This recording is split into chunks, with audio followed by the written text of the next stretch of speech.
Big Brother, mainstream media, government cover-ups. You want answers? Well, so does he. He's Alex Jones on the GCN Radio Network. And now, live from Austin, Texas, Alex Jones.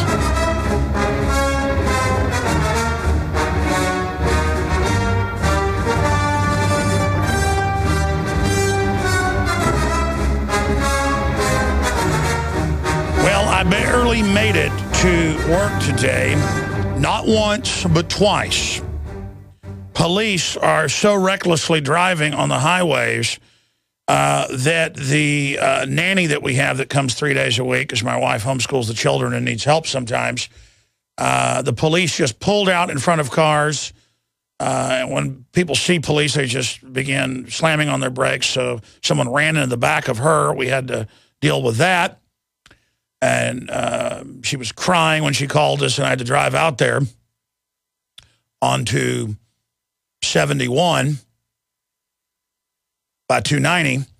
And then on my way to work on 290, a motorcycle cop under the First Street Bridge in Austin is radar gunning people, 70-mile-an-hour speed limit. And I looked down, I was going 70, had it on cruise control. But I wondered why he pulled out right behind me, got right up on my tail, and then shot around me at about 100 miles an hour, 90 miles an hour, down behind this woman so fast she couldn't know what was going on. And he's pointing, pull over to the left, to the median. That's where they like to pull you over on 290. And she doesn't immediately do it, so he gyrates and guns it over, and cars swerve and almost hit each other and almost slam into me. As everyone's slamming their brakes on, so he can tell her, get over. And obviously, I couldn't grab my cell phone and shoot video while this is happening. I'm going to put a dash cam in my car, but still, that would have been dangerous to even reach up and hit that. I mean, just reckless driving police just everywhere. I mean, it's like road warrior. It is like absolute road warrior. I mean, literally, and I see this all the time, but not twice in a row. Not twice in a row. And, man, I was like, man, that cop's like right up on my tail and right on me. And I'm like, why is he sitting there? And then I'm over and then zooming up and then, get over. And then she doesn't get over, so he gets over. That needs the tapes on that need to be pulled. That was at 10 roughly this morning on 290 under the First Street Bridge is where that started. And, of course, the cops, if they even review it, will go, good job, Bob. You scared the hell out of them slaves. How many cops do I know and do I see in the news, though, that lose their kids to cop-caused accidents? Hey, cops, your kids are all going to get killed by cops. That's how God works. He'll just take the protection away. Your kids are going to end up getting paralyzed or dead. And I'm sad about that. Go ahead and drive as reckless as you want and laugh about it. It's like in Miami when this woman has a sign about the First Amendment at a protest and they shoot her with rubber bullets, knocking her eyeball partially out. And then it shows them at the briefing after the police chief going, or the deputy chief going, good job shooting that woman in the face with a sign. The New World Order is going to drag you to hell. So go ahead and enjoy it all you want. And again, I'm not anti-police. I'm anti-North Korean police, Mexican police, corrupt police. And there is a twisting of the police going on in this country massively. And I mean, it's dangerous coming to work in the morning with the police. It is, and it's dangerous to them, too. And I'm just tired of dodging the police all day. But you had a victory, had a big wreck, big pile up on, it was 290, and then again on 290. I'm saying 71, that's right by it. Okay, I'm done talking about that until later when I bring up the story again to tie it into basically you reap what you sow, but I think I already did that. The big news here today is obviously up on Infowars.com and Prisonplanet.com. Report U.S. attack on Syria to begin Saturday. And the London Guardian reports UN inspectors to leave on Saturday, live updates. And so that's the word. I don't know if that's actually the case because momentum is mounting against this, but we're going to break down all the angles of it and get into gun confiscations that are accelerating under federal auspices nationwide. Stay with us. Well, we could be just 3 days away from a NATO open bombardment of the sovereign nation of Syria that has had NATO, along with Turkey, who's also a member, and then Jordan, who's affiliated, Israel, who's affiliated but not part of NATO, as well as jihadis out of Iraq.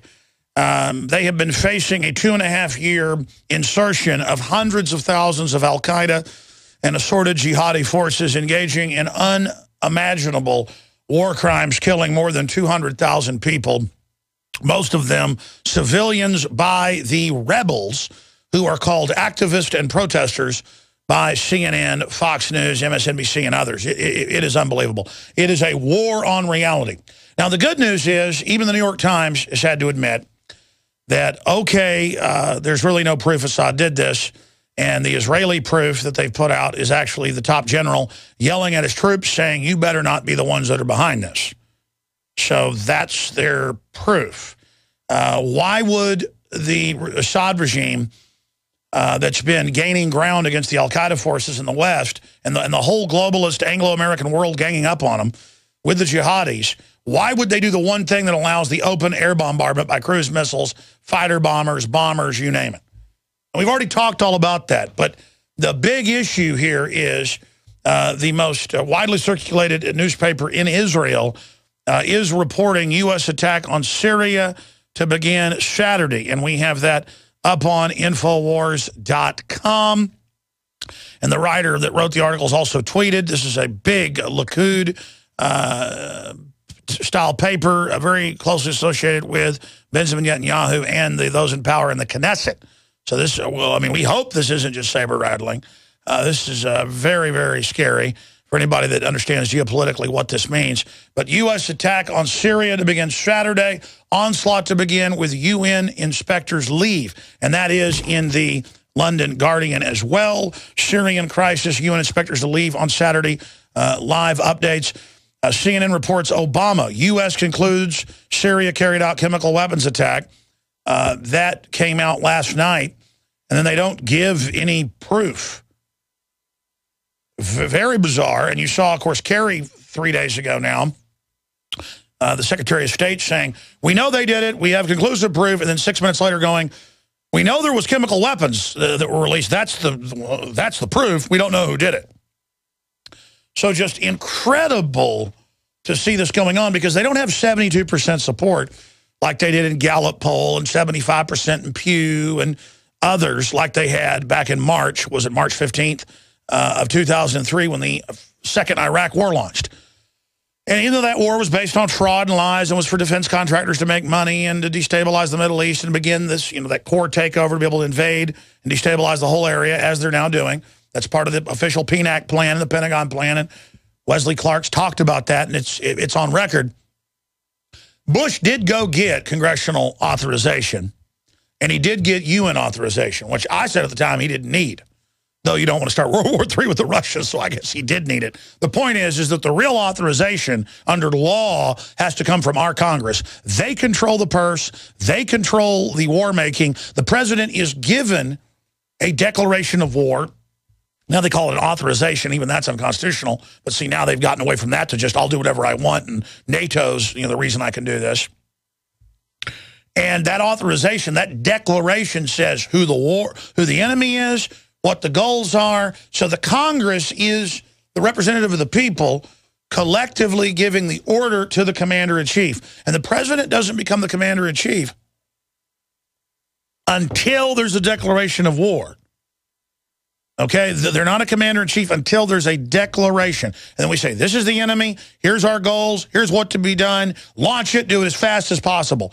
Not, we're under NATO and the UN, and we're going to bomb this country and put al-Qaeda in that country and then fight al-Qaeda in this country. And this is all about America being the muscle for a global empire. And everybody knows that. But we're paying for it and not even getting the spoils of it. So even if you're immoral, you should not want this because you're paying for it. And it's destabilizing the planet. It's extremely dangerous. And this very military-industrial complex that Eisenhower said, beware the military-industrial complex. We must guard against them in the councils of government. There is a technological, scientific elite in control, and they are already taking over.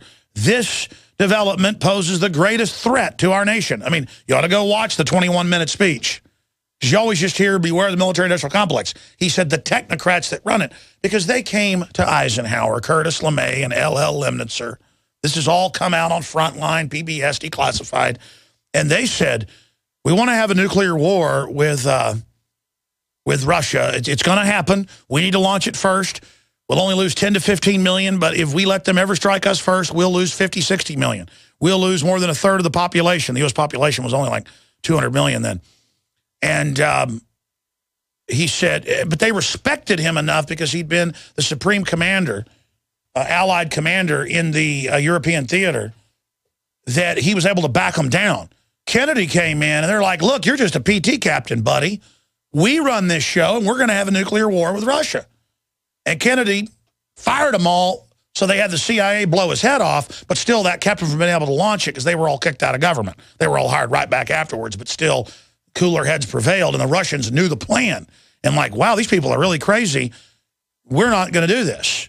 Plus the Russians then, it's all come out in Solzhenitsyn's book, second book, realized that, oh my gosh, the bankers are playing us off against each other. They put us in power, the communists. They put Lenin in power. They tried to keep Stalin in power, but he basically got poisoned as well. And so there was a counter coup against the globalists in the Russians. But they were corrupt and evil and oppressive as well. But they lost that red purge, kill millions every year, exterminate all the Christians. And there was like secret Christian rebellions within the Russians, within what was left of the white Russians inside. And so the Russians weren't as bad in the 60s, 70s, and 80s. They were still terrible. But like weren't red terror, you know, let's kill everybody. Because they figured that out. And that's why the globalists have hated Russia ever since. Our government is run by globalists, and they ran the Russians until the 50s, okay? Until the late 50s. Most estimates, mid-50s maybe. The point is this is the real world, ladies and gentlemen. And the Russians pay people to have kids. The Russians say the West is run by eugenicists, just as the communists were. This is in their newspapers over there. The Russians all know about the Anglo-American New World Order plan. They were under it. The czars, Tsar Nicholas was almost identical twin to the King of England. Guys, show Tsar Nicholas next to the King of England. Pull up like 1917. Because they would visit each other, and they were so perfectly inbred that you couldn't tell them apart. In fact, there's photos of them in the same uniforms. And the British, funded with the Rothschilds, took out their cousins. There is no other royalty worldwide that doesn't give fealty to the British crown. That's why they have events every decade at the Tower where all the royalty, including the Emperor of Japan, come. I saw this on C-SPAN once, so we ought to find this. We dug some of this up in their archives last night looking for it. Colin Powell saying, I am under the Queen's command, and Obama saying he basically has fealty to her, all this crazy stuff. And the Bush is saying it. But the issue is, we need to dig up the footage. Let me think, it was probably like 1992 of the royalty of the world at the Tower bowing to the Queen of England and swearing fealty to her. Because if you don't do that, they will come and invade your country and they will kill you. They will drop hydrogen bombs on you. Yeah, there they are. There is the King of England and Tsar Nicholas, the King of Russia, of the Russian Empire. You could not tell the two men apart, ladies and gentlemen.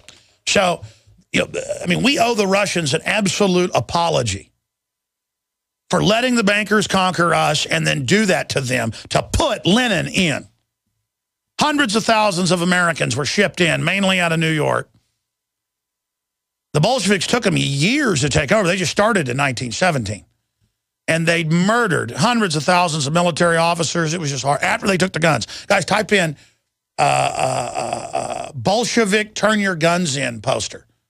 Or communist, and it shows the posters they put out in 1918 when they taken over saying, turn your guns in, it's going to be all right. Then they came and killed everybody. And you can pull this up showing the loving commissar, the local police officer, the communist officer, and it shows guys in uniforms turning them in. And boy, your wives were raped really hard before they were murdered, weren't they? Because they're going to run a red terror here. There it is. That is their plan, ladies and gentlemen, 110%. Goldman Sachs, J.P. Morgan. If you go back to Goldman Sachs and the societies that founded that, on record funding the Bolsheviks. Goldman Sachs funded the Bolshevik Revolution, ladies and gentlemen. The groups that founded that. All of this is pure crystalline evil. Okay? And it's time for everyone to understand how much danger we're in. And the globalists need to start big wars to destabilize the country, just like the Bolsheviks used the end of World War I to take over Russia. This is the exact same. They use the outside threat to set up a police state. And then when they capture the government, they get the police state. Just like they use Al-Qaeda to set up the police state. And then once a decade passes, they flip it and say, oh, no, the Homeland Security is for gun owners, conservatives, libertarians, patriots. And now the Israeli papers are reporting, it's multiple papers now, that U.S. attack on Syria to begin Saturday. I don't know if that's true. I hope that's not the case. But Nigel Farage, the head of UKIP, the fastest growing party in the UK, member of the EU Parliament, he says it's on. He says it's happening. He says it's going down. It's been predetermined. It may not be this weekend, but they're going to give that country to Al-Qaeda for another red terror, an Islamo-fascist version, and they're going to murder every Christian.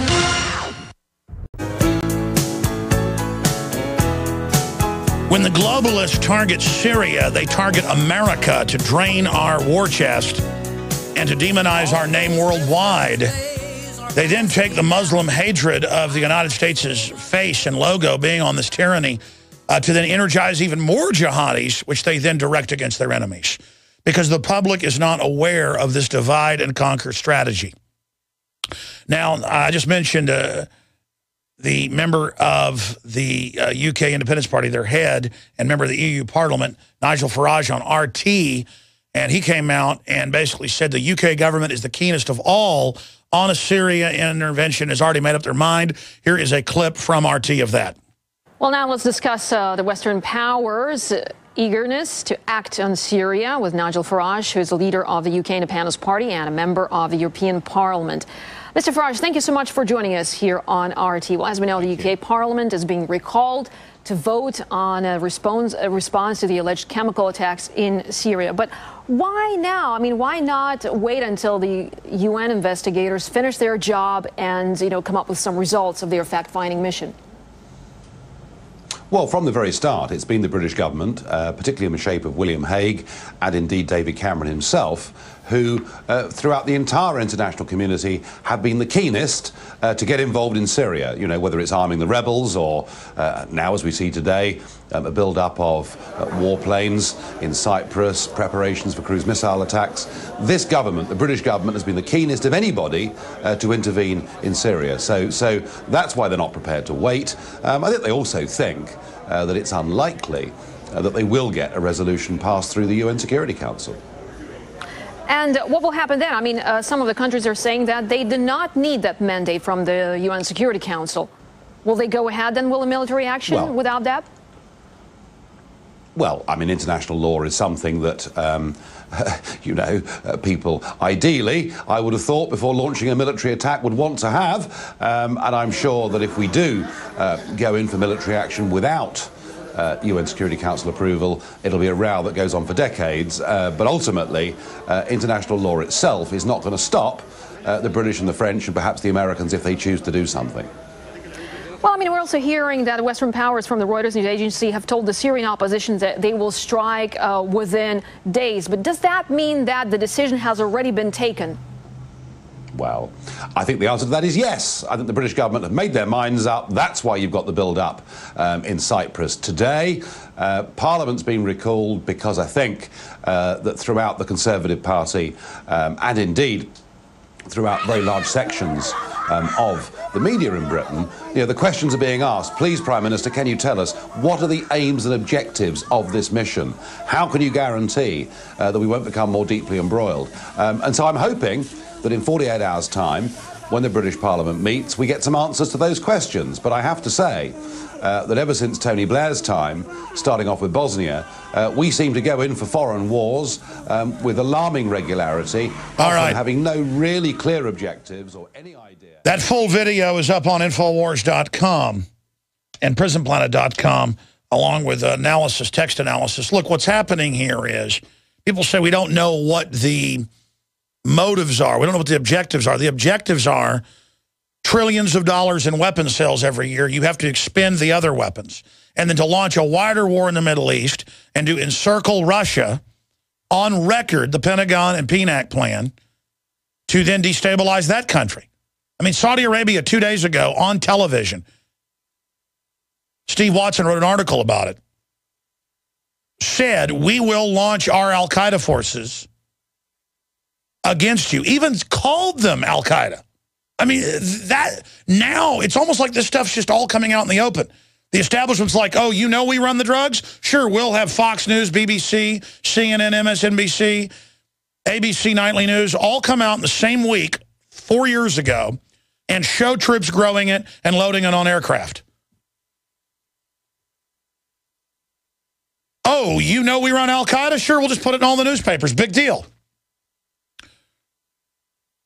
It is so lawless and crazy. And then it comes out on InfoWars, and then it comes out in mainstream news that, oh, it looks like the rebels. In fact, they're reporting today, oh, we can't prove Assad did it, and it might actually be the rebels.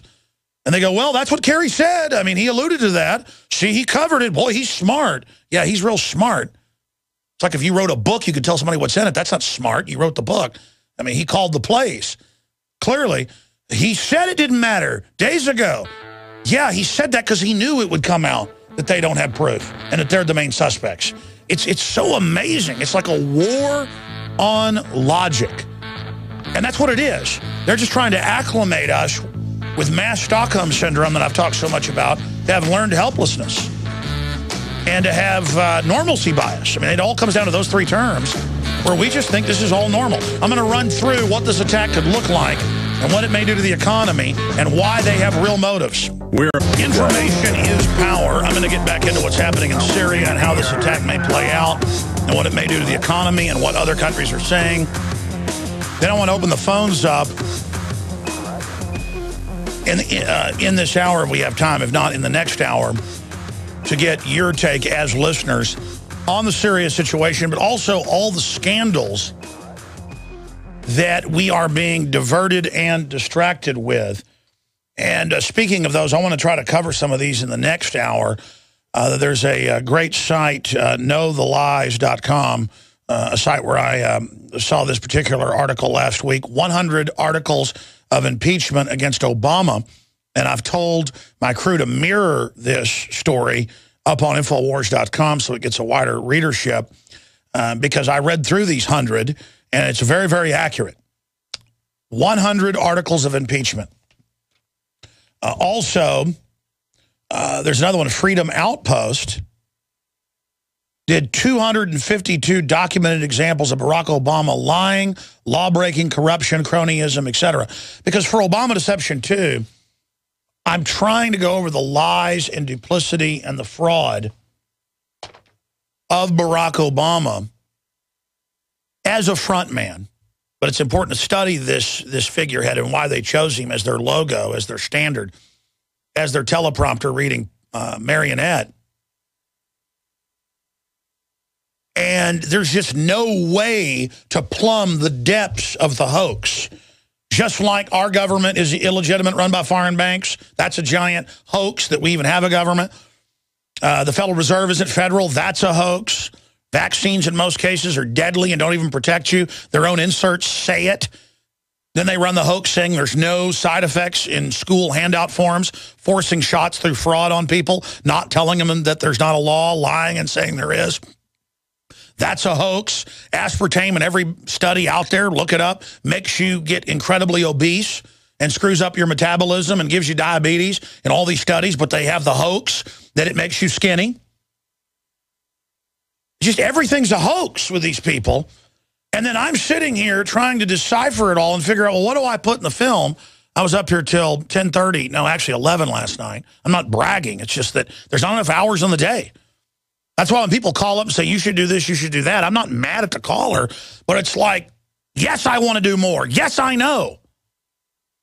I come off like a gibbering moron half the time on radio because sometimes in the morning I'm so burnt out and tired that I can't remember, you know, what I had for breakfast, because there's just so much going on. I've taken on too much, and I'm not complaining about that. It's just that in a world of people that halfway pay attention and that just kind of muddle through life, I cannot imagine what it's like to not be concerned about the things that are going on in our world, and that it's almost bad nowadays to care or to be informed. And then I realized people are just delusional. I run into so many losers who imagine they're successful and will talk bad about other people who are successful, like, oh, they're going to fail, or they're going down, or, oh, they're not doing too good. Like it makes them feel good. And then they themselves are completely unproductive and unsuccessful and just wicked. And then I look at the good, hardworking people, not just of America, but of the world, who are being sucked off of, who play by the corrupt rules, and I see the ruling establishment who absolutely are at war with them when it's that group that has supplied them with their empire. You know, when you see Obama talk about his legacy, you know, why did Clinton set up and use al-Qaeda to attack Serbia and then set them up and lie about and exaggerate massacres and then bombard that country's infrastructure? Because they had their own aircraft and automobile manufacturing, and were creating a corporate and military and mainly manufacturing center all over the Balkans, and we're actually lifting up the entire area. Same thing with Libya. Libya had come out of the dark, investing in Africa, working with the West, building giant airways, aquifers, literally lifting up the entire African continent. And so it's now been carpet bombed, and the infrastructure's been blown up, and it's over. And they're in towns all over that place, just lining Christians, blacks, you name it up, Muslim minorities, you name it, and killing them. And that'll never be on the news. Just the fields of dead bodies and skeletons, the fields of burnt bodies, the fields of dead children, the fields of YouTube videos showing the jihadis, just blacks begging as they're chopped up with machetes because, well, it's cheaper than bullets and it's so much fun.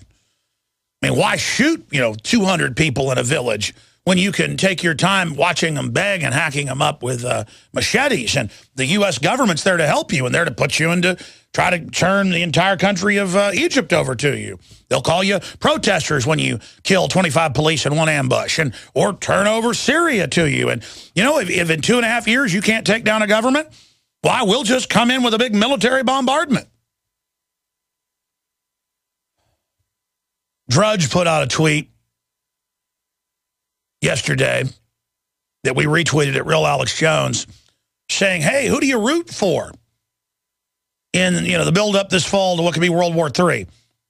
Who do you, in fact, maybe pull it up for me, guys, so I'll read the exact tweet. Who do you root for this fall? Do you root for the U.S., NATO, al-Qaeda, Assad, the Russians, the Chinese? And see, that's what it comes down to, is that it's just a bunch of crooked governments out of control. So you've got to then ask, well, who's the worst? And then you've got to ask, well, who started all this? Because under common law and common sense, that's who the bad guys are. And then it's the big banks that have hijacked Europe and the U.S., who have got offshore, yachts and islands, who think they're going to be safe. Punching that back up, I'll read the tweet. Thank you. The guys pulled it up on Real Alex Jones. There it is. Who to root for? Rebels, al-Qaeda, USA, Assad, Putin, China? Just a fall preview. I mean, who do we root for? It's all like a football game to Americans. So many. But actually, I can't say that anymore. It was like a football game with Iraq and Afghanistan for a while, until the suicides went off the charts and the troops came back addicted to opium by design because they were ordered on prescription opiates to prime the pump. No, now you got 9% of Americans not supporting this. So I guess Americans aren't in as big a trance as I thought. I guess Americans are awake to a great extent. But now we see the rogue government, who's been attacking Syria illegally, preemptively, aggressively, for 2.5 years. They may not attack this week.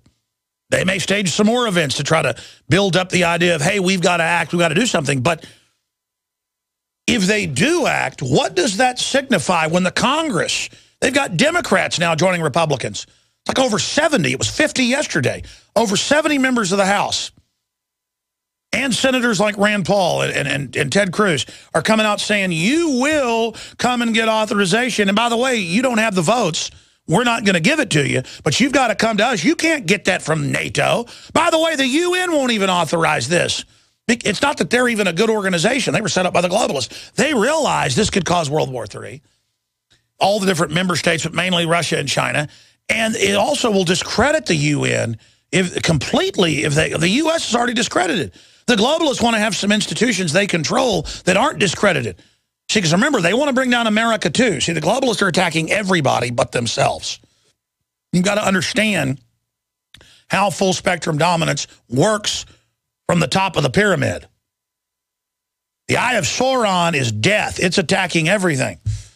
I guarantee you, folks, you could have 20 globalists on a space station, 20 years from now, 15 years from now, if they nuked the whole Earth and, it was inhabitable, and they go up there to the Google emergency space station for the elite they say they're building. By the way, that's mainstream news. I don't know if they'll build it, but they're talking about it. And they'll be killing each other over, who gets the biggest area in the space platform. Guaranteed.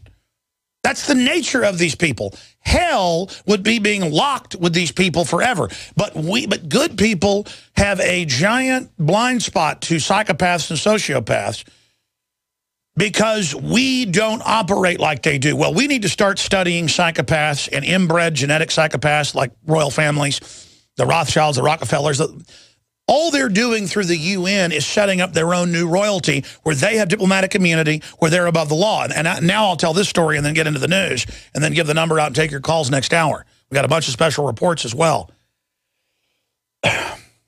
This is how being above the law comes back on you. Because once you create a superclass that is above the law, the minions and the enforcers of that superclass, they're going to want and relish the knighthoods, the UN directorships, the UN judgeships, the bureaucratic Agenda 21 directorships, and they're going to want their own little empires and be greedy. And that's why tyrannies always grow, grow, grow, grow, grow. And the globalists think with robots and computers and automation and centralization and compartmentalization, they're going to keep control of the parasite bloom that always comes politically on the micro and the macro from a development like this. And they've written countless books admitting this themselves. But here's a microcosm example. You can pull up the statistics. You see it in the news all the time about police chases and police writing tickets being the #1 cause of death for police. And one of the most dangerous things statistically, I saw numbers a few years ago in the LA Times, that police-involved crashes kill more people than drunk driving some years. The two numbers are neck and neck. And to give you an example of this, if you're out on a Saturday night in areas, you will see dangerous drunk drivers. It's scary. They're reckless driving. They should be arrested. Swerving around. That's probable cause. Pull them over. Smell alcohol. Boom. You go to jail. You're right there. But instead, you drink one beer now, and they want to go down to 0.5 or whatever and take you to jail. But talking about police, this morning, 7:50, I'm about to leave to go jog and then come to work, try to get here at about 9:30 or so. And the nanny calls up. We have a nanny because my wife homeschools. Comes like 3 days a week. Really nice lady, worked for us for many years. Very sweet young lady. She's crying. I'm not going to say her name on air for her privacy. And she's been rear-ended. So, and of course, the person didn't have insurance. I didn't check. I went over the guy. Looked like an illegal alien. But the point is, he was acting like I didn't really speak English. The point is that she's pulled up there in the church parking lot. So I go, to start dealing with that. And she's crying about it because it smashed her in the back. And I said, what happened? Well, these cops shot by. And so everybody just slammed on their brakes because the cops came driving basically through the median, 2 cop cars. And then she saw after she wrecked, they just pulled somebody over. They were just going to give somebody a ticket. And so they pulled over and caused a bunch of cars to run into each other. It was out on 290. The police know about it. They're listening. The wreckers and all that out there. The cops pulled out in front of people, so they all pulled over because God had arrived and ran into each other and smashed each other's cars. Some of the cars couldn't even drive off it to be put on wreckers. So I'm driving in at 9:10 this morning on 290 again. I'm driving in on 290, a few miles past that, and I see up under the First Street Road, First Street overpass on 290, Ben White as it's known, I see the motorcycle cop that's there 200 days or more out of the year. They're almost always there when I drive to work. Of course, I'm on cruise control because I know that I'm going 70. And there's a car 50 yards ahead of me. They looked like they were going more than 72 miles an hour or whatever because I saw the car. It's like a black Acura. And I see him jump on his motorcycle and as I pass him and zoom right up behind me. And then he zooms out. And I'm getting ready to tell him how there's fluoride in the water killing him and look into the bioweapon programs and the vaccines and the New World Order. I'm actually looking, and I'm getting ready to get my phone so I can erase some videos because it's full. I'm thinking, man, I got to do that. I got to download these. And then he's behind me about 20 seconds. Then he turns out and zooms up behind this woman who's now, because he's behind me, I slowed down to about 65. She's now about 500 yards ahead of me. And there's cameras all out there if the cops want to watch this. Of course, they don't. They'll probably just celebrate it or something, give each other an award for it. And he runs up behind her, starts going like this, pull over to the median. Well, everybody knows you don't pull over to the median, but they do it up on 290 because that's the bigger shoulder. So she starts pulling over to the other side, and he recklessly pulls out in front of more cars in the 4 lanes, and they all slam their brakes on, and I almost run into them. And then he gets her to pull over, and as I look back, he's just angrily getting off his motorcycle to go chew her out. And this is my day. I mean, I'm driving to work, and people I know are crying, and their cars are smashed up, and wreckers and police, and I'm just like dodging cops, man. I mean, I'm just dodging this thing that kills as many people on average as drunk drivers. But you don't ever hear hubbub and freaking out about it. You don't see big police billboards, like with the DWI, click it or ticket, or if you drink, drive, go to jail. We're watching you with, 10 different types of cops pointing their fingers at you like we live in North Korea or something. And I remember in Miami watching the deputy chief when a woman had a First Amendment sign out at a legal and lawful demonstration a few years ago, and it's famous, and they shoot her in the face with rubber bullets and damage her eye, and she's bleeding and crying. And then it shows the deputy chief afterwards with all these SWAT team guys and all these people in battle gear, Darth Vader outfits, going, I loved it when you shot that lady in the face. And they all laugh about it. Let me tell you something. The cops, now that I said this, may actually go pull the video of this motorcycle cop, which wasn't even that reckless compared to what happened to our nanny this morning. I mean, it's just borderline. I guarantee you they'll laugh about it. Look at how scared they are. You know what? You're going to get calls, a lot of you cops, and I'm sad to say this. This could happen to any parent, and I pray to God it never happens to mine, that your son or daughter's going to die in a car wreck. And, maybe they're going to be paralyzed. You're going to get to change their diapers for the rest of your life. Now, see, God doesn't even really judge you. You engage in evil, and then your family's going to be killed by cops. Kind of like that guy who was a cop out in L.A., and then they released the video for 10 minutes while they torture and beat his mentally ill son to death who didn't even resist him. And the cops are getting off on him, begging. You see when he begs, please, Daddy, help me. And the cops go and start getting on top of him. They're going to kill. They're going to kill. They're going to kill. Your kids are going to die at the hands of police. And that's why the New World Order says they want a chip, or they want that ID card where they're above the law and left alone. That's what, in California alone, almost 1 million people, government bureaucrats and police, have immunity. Last time I saw it in the San Francisco Chronicle, it's more now undoubtedly, where they don't get tickets, they can run red lights, they're above the law. So see, that's that. Now you're hoping you can do that, but it won't matter. The system is going to kill your children. So roll your sleeves up, give your children some shots, people that serve the government. Like it's a sacrament. Show you support the government. Kill your children. Chef 5-Minute Meal. Yeah, all you bureaucrats, all you eugenicists, take all your shots. Some folks are born. And when your wife's dying young, or your husband's dying young, or your children's dying young, when they beg for daddy, they're dying of the chemical weapon, bioweapon. You can feel good about it. You know you sacrificed your child to the New World Order. Just like when you have an abortion. Why not join a satanic church? Get pregnant, go have abortions for Satan. And that's what you're doing. Why not really get into who you are? It's all about how you're above the law. And see, that was my analogy. And I started talking about the case of Kelly Thomas, whose dad was a retired police officer. And they just come up to him and say, what are you doing? He goes, I'm doing nothing. So they start beating him up. And then they just kill him slow. I mean, of course, you jump on somebody's neck and have 5 guys sit on you. And they suffocated him. He, daddy, daddy. He says it over and over again. And they take their time and they kill him. And all his teeth are knocked out and his face is crushed in. And they beat him and beat him and beat him. And I think that's a sacrament to government. Kelly Thomas.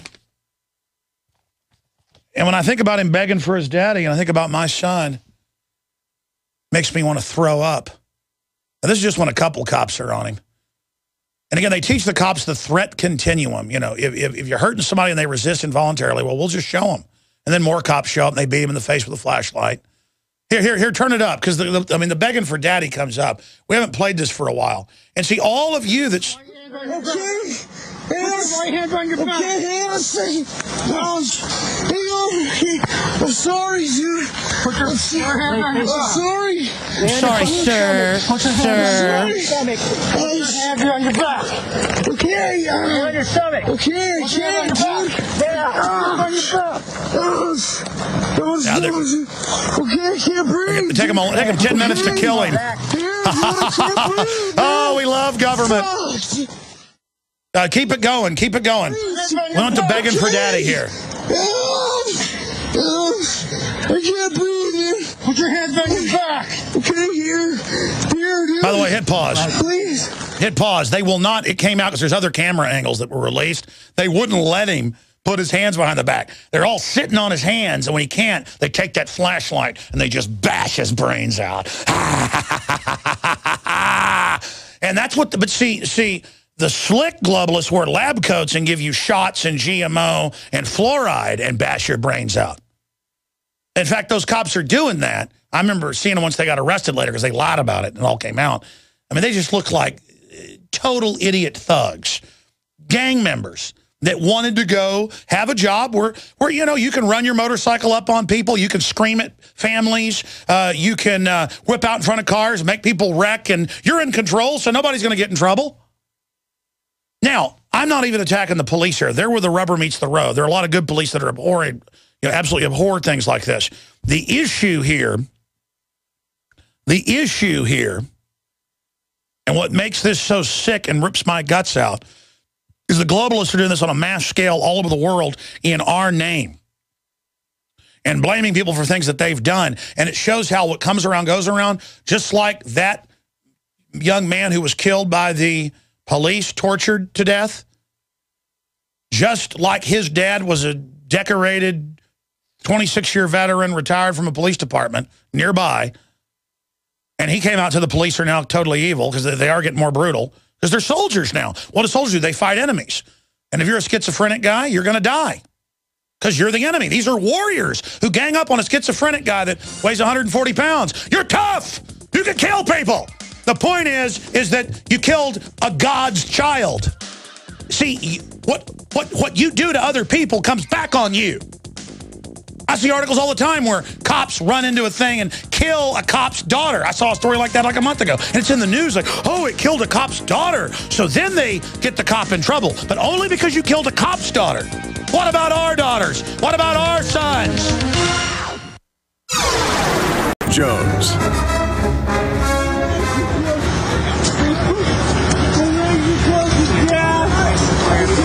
Lay down. Face down.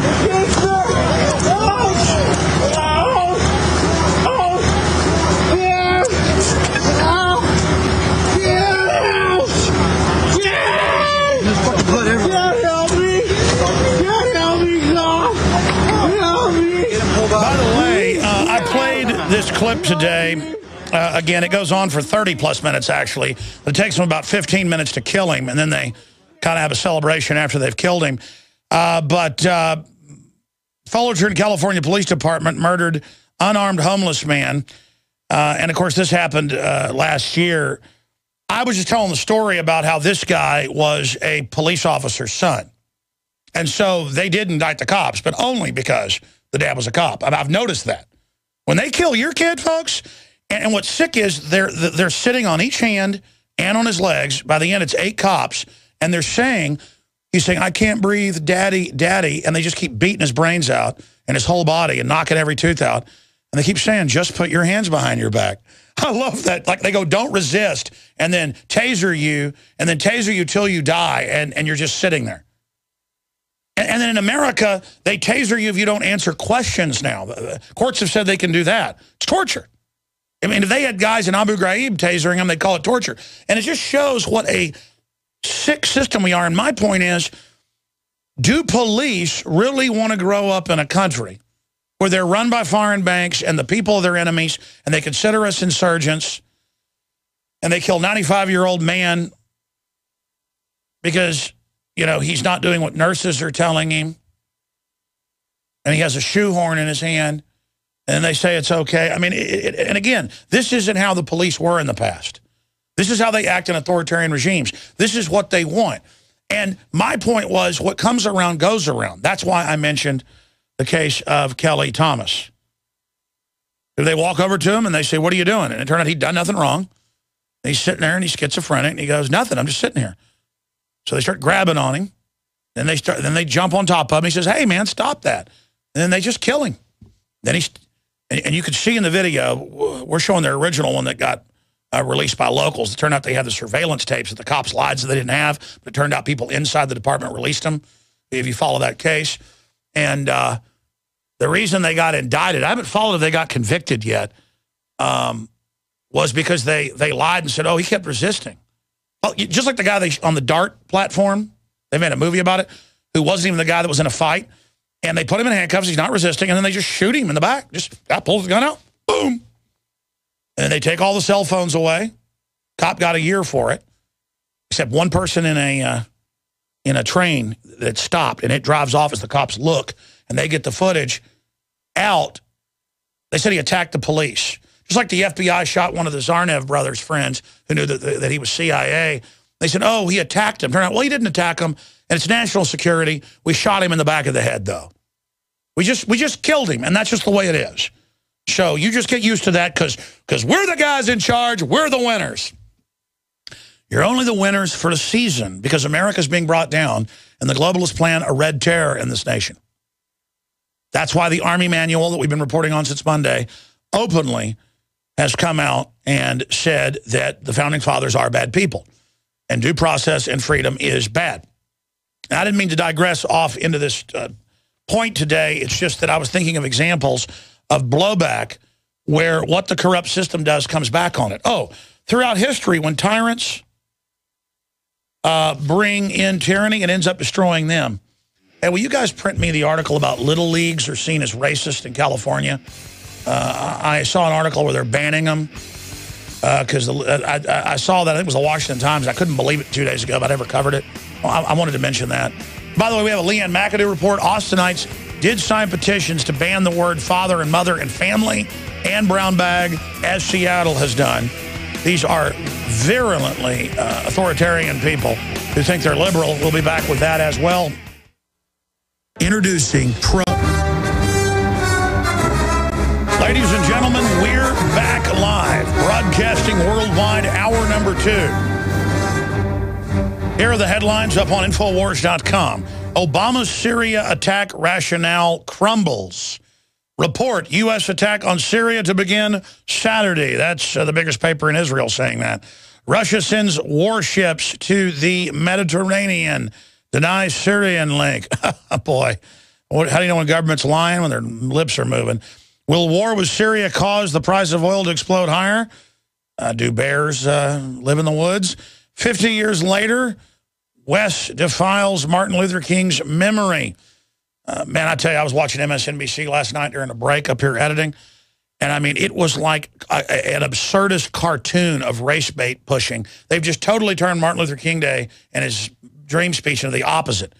And it was legalize all the illegals, open the borders up, socialism, communism, or you're a racist. I mean, wow. Unbelievable. That's got to discredit these people. It's just, I don't know how they do it day after day, though, Rachel Maddow and people. I mean, it is bizarre to watch. And like Al Sharpton in a gangster suit up there, amazing.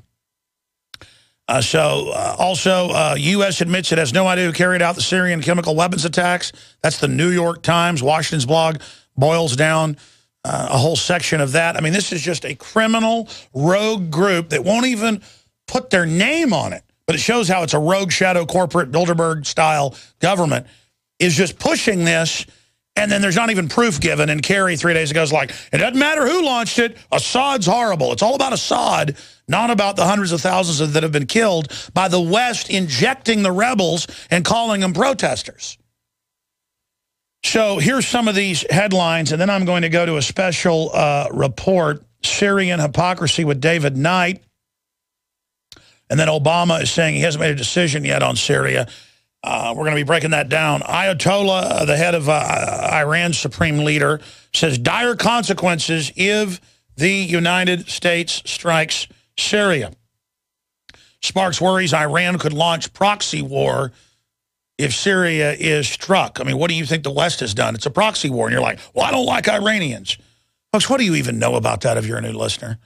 Please go watch my film Terror Storm that came out in 2006. You notice it talks about how the CIA staged terror attacks, brought in the Muslim extremist. In 1953, that was declassified last week. It was already declassified before that. They just declassified a little more. And they staged false flags to do it and blame the government and then put the jihadis in for a few weeks to destabilize things. So people that would then beg for the Shah, then they took him out in 79, put the Ayatollah back in, did the hostage deal with him. The shadow government did to set up Carter, then gave him weapons. I mean, this is unbelievable. I mean, did Iran ever invade multiple times and put foreigners in to take it over? Did Iran ever take over the U.S.? No. Everybody just loves to hate them because they look different than us. And the truth is, our stinking New World Order government literally put these people in. Just like they created Saddam. They actually ran him until the end. With the Shiites, they don't really run them. They just wind them up and put them in charge, kind of like opening the gates so the Kraken can go out and destroy Joppa. But continuing here, Ayatollah threatens dire consequences if U.S. strikes Syria. That is really important. Humanitarian intervention in Syria will increase civilian deaths, and I'm being sarcastic there. The monkey cage is their blog. Military intervention on the side of rebels increased civilian deaths by 40%. And it goes over just what the last few years has done there. Yeah, hundreds of thousands of dead. On Syria, Obama says he's eyeing shot across the bow. And a shot across the bow will be maybe 100 cruise missiles get launched. That's probably what they're leaning towards. Blow up some power stations, blow up some infrastructure, blow up some military bases. It's hard to get their al-Qaeda through with suicide bombers to blow up the military and police bases. So, I mean, that'll be what it is. Just so they can then say 6 months from now, a year from now, that'll be 3.5 years into the war. We're 2.5 plus right now. See, we got to do something. It's like, yeah, what's going on with that? It's our job to go help those Syrians against that Assad guy when the whole thing's manufactured by the same globalists that have occupied America and are running us into the ground. And Obama's legacy is he wants to prove he's the most ruthless, bloodthirsty, cunning manipulator to get Obamacare through for the big banks to raise taxes on everybody, including the poorest, and put in death panels and create government control for eugenics over health care, and absolutely destroy small businesses and give waivers to all the big businesses that are part of the Inside Globalist Club, and then sit there smiling as he cons his poor victim constituents, and then takes the blame for the whole agenda so the next puppet can be brought forward. And he wants what Bush got and what Clinton got and what every other president does, targeting another piece of the global risk board to say, I got another piece for the New World Order. And there's only 6 or 7 big nations left they haven't taken down worldwide. They've taken them all down, ladies and gentlemen. And they're continuing to move forward so that no one can oppose a global government. No one has powerful weapons to oppose them, so they can then fund rebel groups to then fully bring down the governments so the globalists can bombard them. But most of the time, they just take you over financially, bring in corporate unified Agenda 21 over land, medical, religion, infrastructure, military. It's global standardization, global regulatory law that the globalists are exempt from, to then come in and force hundreds of shots every year. It'll just kill everybody. And then everybody will wonder why everybody's dying. And, you know, if you speak out and say it's the government, you'll be arrested as a troublemaker. That's their plan. They say they want to arrest people that, you know, say this is happening. You're mad about fluoride, you just, paramilitary group comes and kills you. Because it's, you know, a death squad for freedom. I mean, the nanny state's liberal. They're not tyrants. They love you. They say it in a soft NPR voice. So we've got that going on. And once they have this in worldwide, I mean, Katie barred the door. That's when the real depopulation starts. But they want to mop everything up first before they release the bioweapons and blame it on terrorists, and then bring in a greater police state through that crisis, and then a few years later release another bioweapon, and, oh, you know, here's the guy that did it, and, you know, he's an evil patriot scientist, and we're gonna execute him, and, oh, 1 billion died when he released the white plague, or whatever they'll call it. This is the whole program.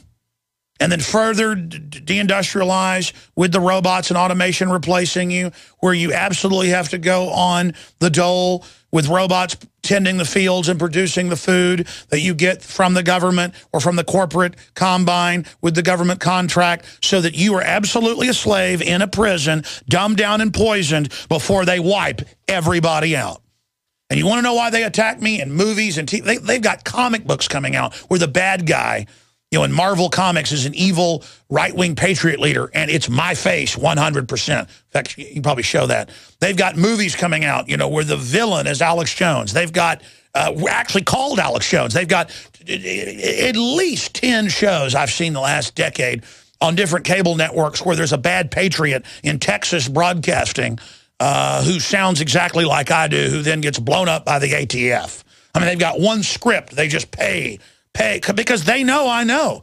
And if their minions find out they're all going to be killed, if people find out what this master plan is, folks, it's game over.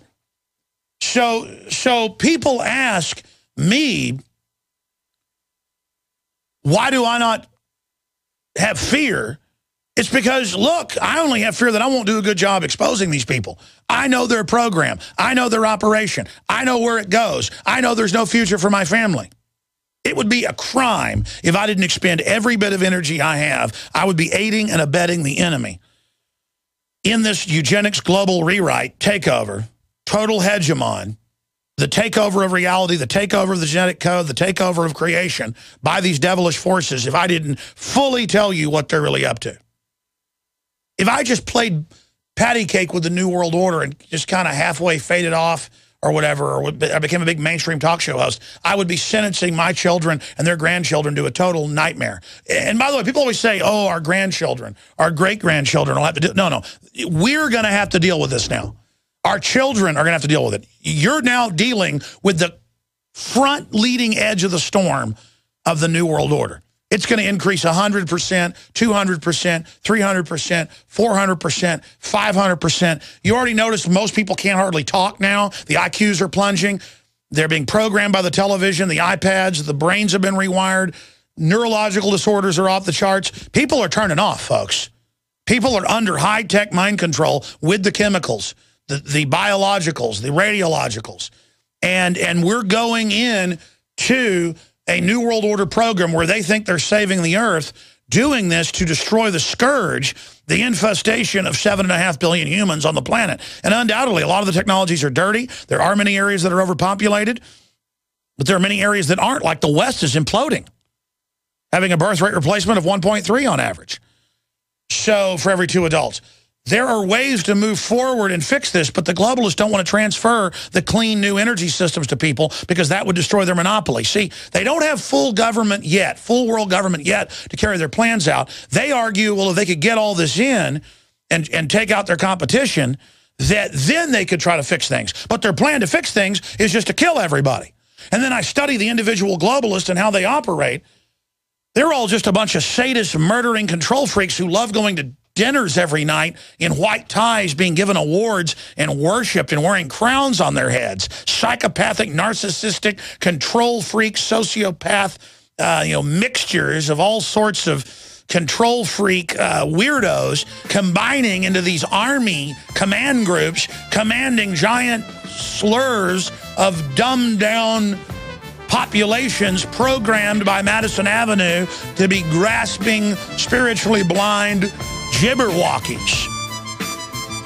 All right, we're going to come back, give the number out, go to some of these video reports, take your phone calls, 800-259-9231, 800-259-9231. All right, we're going to go to a David Knight report on what's happening with Syria. And if you're a new listener and hear these things I'm talking about, and it is shocking to you, I know reality's crazy, but if you look at what other rulers and emperors have done, that's all crazy. That we're in 2013, the world is a bizarre place, our government is funding al-Qaeda, our government has been overrun and seized by the globalists. They are trying to teach fifth graders about incredibly sexually graphic things in public schools. MSNBC is saying that the state's going to take over your children, and that's a good thing. All of this craziness is really happening. They're just normalizing you for the change to absolutely flip everything on its head. This is a war against humanity by a globalist technocracy that believes that they're a different species than us. They say that in their own words, that they're really human and we're not. And they see us as animals to be fed on. Let's go to David Knight's report, Syrian Hypocrisy. This is about the large-scale, indiscriminate use of weapons that the civilized world long ago decided must never be used at all. The supposed use of sarin gas in Syria is now being used as a pretext for war. But when did the civilized world decide that sarin gas shouldn't be used?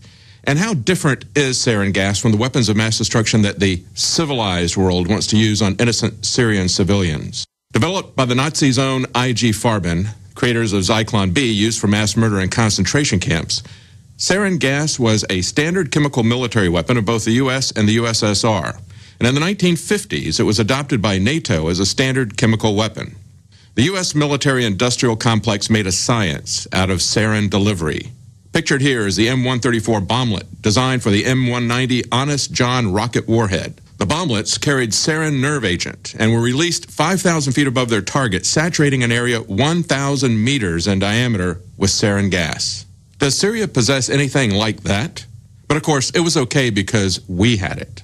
It defies any code of morality. Let me be clear. The indiscriminate slaughter of civilians, the killing of women and children and innocent bystanders by chemical weapons is a moral obscenity. After using and weaponizing sarin gas for over 40 years, the U.S. signed a treaty in 1993 to ban its use. 5 years later, CNN and Time magazine both broke a story about the U.S.'s use of sarin gas during Vietnam. In the firestorm of controversy, CNN and Time fired the reporters and declared the story false. However, the reporters pushed back with a 77-page document backing up their allegations, and April Oliver won a $1 million lawsuit against CNN. But just the presence of sarin gas in Syria, regardless of whether it was used by the rebels, by the CIA and Jordanian commandos that La Figaro reported entered Syria a couple of weeks earlier, or whether it was actually the Syrian government, the use of chemical weapons is supposed to be justification for the U.S. military-industrial complex to rain death down on tens or hundreds of times more innocent men, women, and children than were killed in this attack. But chemical weapons experts not affiliated with the U.S. government have cast doubt on whether sarin was actually the chemical used. 500 times more toxic than cyanide, it can kill within 1 minute. And it will kill first responders who don't wear protective clothing. That this apparently didn't happen makes it doubtful that the chemical used was sarin. And how does sarin gas compare to weapons that the U.S. has used and continues to use? Millions of gallons of Agent Orange were dropped in Vietnam during the war. Nearly 50 years later, 3 generations later, it is still showing up in horrible birth defects. And it didn't just affect Vietnamese civilians. American soldiers are dying from cancer and having difficulty getting the U.S. government to accept responsibility, having to fight one by one against the VA. And the U.S. continues to use weapons that would mean a slow death sentence for those who survived the war, both U.S. soldiers and foreign citizens. That would be depleted uranium. At about the same time the U.S. agreed to ban the use of sarin gas, it reversed its policy and began exposing U.S. soldiers to depleted uranium. Like Agent Orange, it is also a persistent poison, killing slowly and causing birth defects. Our sense of basic humanity is offended not only by this cowardly crime, but also by the cynical attempt to cover it up. The American government's hypocrisy over the use of weapons of mass destruction is a stench before heaven. That they would use this to justify the murder of tens of thousands more people is what should offend our sense of humanity. For InfoWars Nightly News, I'm David Knight. You know, I want to say this. I get up on air. I'm aggressive. I'm angry. I'm focused sometimes, but God moves in mysterious ways. We've been able to build this media operation, but thank God I've got such amazing reporters and researchers like David Knight and everybody else in my crew. Thank God that we've gotten to this point, been able to build this operation to this point, and we're going to bring in even more reporters, more research, and to be able to put the truth out in the face of the globalists. So there is the Syrian hypocrisy, the West hypocrisy on Syria. All right, I want to finish up with a couple of headlines on Syria. Israeli newspapers are reporting, and it's now been confirmed, that the UN inspectors are being pulled out of the country on Saturday, and that as soon as they're out of the country by helicopter back to the CIA command bases, where Al-Qaeda is based in Jordan and Iraq and other areas, that they are going to start a cruise missile bombardment. And that's what a lot of U.S. news is saying. I don't know if that's the case. I don't know if that's true. But if he does do that, this is clearly just a wag the dog, tail wagging the dog case of where, remember Clinton fired like 100 cruise missiles off at a aspirin factory when the Drudge Report was exposing, to show how these are just people we're fighting. The Drudge Report was pointing out that Clinton had lied about Monica Lewinsky, and then talk radio picked up on it. And I remember I was covering it at the time, and they then freaked out, and he missile attacked a pharmaceutical company factory, saying it was a chemical weapons lab. Remember that? And that was in the middle of Africa. And then they had also, what was it, Operation Fox, where they attacked Iraq with cruise missiles. I mean, this is the type of stuff they do. And then it also serves as, oh, look, we are going to need to, do something, because there'll be another attack. And this has been going on for years. Come on, we got to have a strike. We got to help the Syrian children. And the average American doesn't know that our government is hijacked, that our government staged it. And so they think they'll go along with it. But the incredible news that I should be jumping for joy over, in fact, we should be popping champagne. I've only done this one other time here on air. That was 4 years ago. The Copenhagen meeting to push a world government tax. The document came out, and at the same time, the hacked emails got released that they confirmed were real, where the UN was organizing a lie to hide that the world was cooling and that they knew it was about global taxes and eugenics and cutting off the third world and not letting them develop, and then shutting down development in the West as well, but really targeting the third world, and that it wasn't to help the third world. So everybody turned against it. I had the crew on that Sunday broadcast go get champagne. We drank champagne on the air. One time in 18 years. And I really just had the understanding that the fact that Americans, conservative, libertarian, liberal, whatever term they call themselves, have 9% approval rating for this is champagne level. I mean, regardless of what happens, it shows that people are really, really starting to get it. And it's incredibly positive. And there's a lot of other positive stuff happening. And I talked to a lot of police and a lot of military, which are, again, where the rubber meets the road in the establishment, and they're waking up. And school teachers I talked to are waking up. The bureaucracy is waking up and really getting that this isn't all being done for our good. And they give us cover stories for why we're doing what we're doing. But in the final equation, it is to consolidate power by a bunch of above-the-law globalists, and people are tired of it. 800-259-9231. I know the phone lines are loaded, but I wanted to give the number out. It's open phones. I kind of said on Syria, but I mentioned police earlier. Now, more and more cops are having their kids killed by cops. And I've noticed a trend where when that happens, the cops actually get charged. So I was talking about how that's almost the new royalty, and how all over the country, the police and bureaucrats, the face-scanning cameras can't identify them. The license plate readers can't identify them. The systems can't, and they can't really be given tickets now it's coming out. You can't even enter their info in the police computers in California. And last time I checked, it was almost 1 million. The San Francisco Chronicle was asking, is this a bad idea? And now it's reached epic proportions. A few weeks ago I was reading, where it's just insane. And can you imagine if the bureaucrats are above the law? Can you imagine the mega bankers and everybody else? This is lawlessness. And the only thing holding things back right now is the morality of individuals that's left. And that's why the system assaults morality. If you go read Declassified, this stuff came out in the 50s, 60s, and 70s, different, famous communist goals and agenda. You can just search that term and see different ones read in the congressional record. And then about a decade ago, they began to release the KGB and NKVD files. There were lots of headlines like, McCarthy was right, and stuff like that about communist infiltration.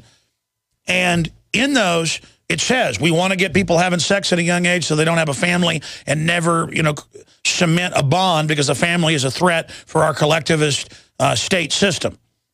We want to get people on drugs. We want to, on and on and on.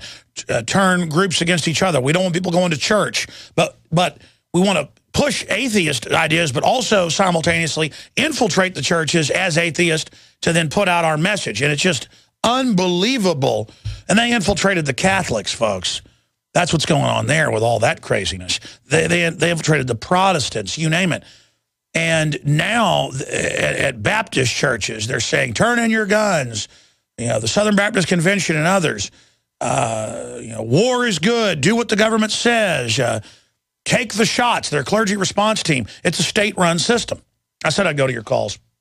It's just that there are so many things going on, so many incredible things that are happening, and it shows how this program and how the public schools have been able to do this.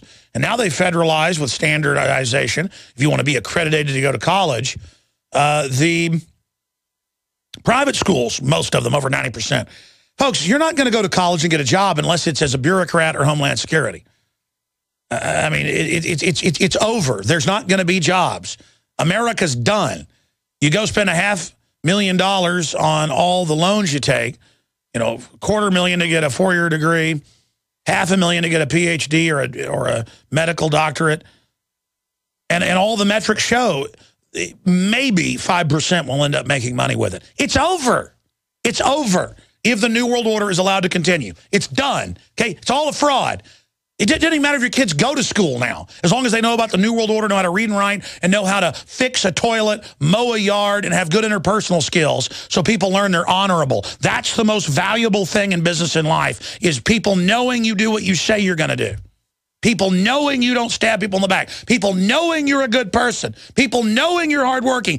That was always the most valuable thing, and that is the most valuable thing today more than ever as society falls apart, as everybody wants to be a movie star, everybody wants to be a rock star, because they think that narcissistically they're going to be successful if they could just pass into the promised land and be some type of celebrity. I'm here to tell you, folks, I know a lot of big celebrities, bigger than Charlie Sheen. Bigger than a lot of the ones you've heard on this show. Bigger than Viggo Mortensen. Bigger than you name it. As big as it gets, folks. And they are the most unhappy, miserable, mentally ill, looking at themselves in the mirror all day people that you could imagine. I'm not talking about Charlie. Until he went off the rails, he was a really smart, great guy. And he's still a good guy. We pray for him. And his family does as well. The point is that there is nothing else. Let me tell you what there is. There's your kids growing up healthy and happy and being successful and having children and continuing and being decent people who have a good family name. Having children and them being members of society that stand for good, that is total societal, cultural, and biological success. That is it. Not being invaded, not being overrun, not being a slave. That is always the great goal, as Thomas Jefferson said, to go be the yeoman farmer. That's why they all wanted to leave Washington and go be farmers out on their cool farms and, you know, out there with the bees flying around and out there hunting, because they were real men that had been in wars and sailed the seas and spoke 5 languages and were into being what it really is to be human. And they said, in the councils of government is a joke. Henry Kissinger and his stupid, you know, consort going into events dressed up in tuxedos, they're a joke. But we let these jokes run our world by teaching us we're inadequate and they're up there on some platform. Let me tell you, if you have brains, if you're an artist, if you're a charming, handsome, loving man, if you're a charming, beautiful woman, well, the beauty isn't just the beauty of how you look, it's who you are. That is incredibly valuable. You already have everything. You're already, as I've said, on a planet in space with unbelievable creations all around. In fact, I sent this to Watson the Post. I don't think he did. He's been so busy. My wife came in this morning at like 6 a.m. We got up. She goes, look at this I found. This is radio telescopes and other systems recording the space winds. And they don't know because the winds shouldn't be making these sounds. And it's really radio waves and other things combined. It sounds like whale song. And here's what the Earth sounds like. Here's what Jupiter sounds like. Here's what you know, the moon sounds like. And it's so beautiful sounding. I want to play some of that on the show. In fact, I have it on my phone. I texted it to watch it. You can pull off the URL off my phone. I want to play that because you just hear that. And it's just like, oh, my goodness.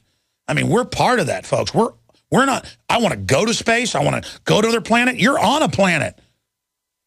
I mean, it's just fantastical. And then we're ruled. I mean, I watch Obama get off a helicopter and all walking slick. And I've watched the body language of him at basketball games, really getting off and everybody looking at him. It's like an embarrassing, narcissistic display.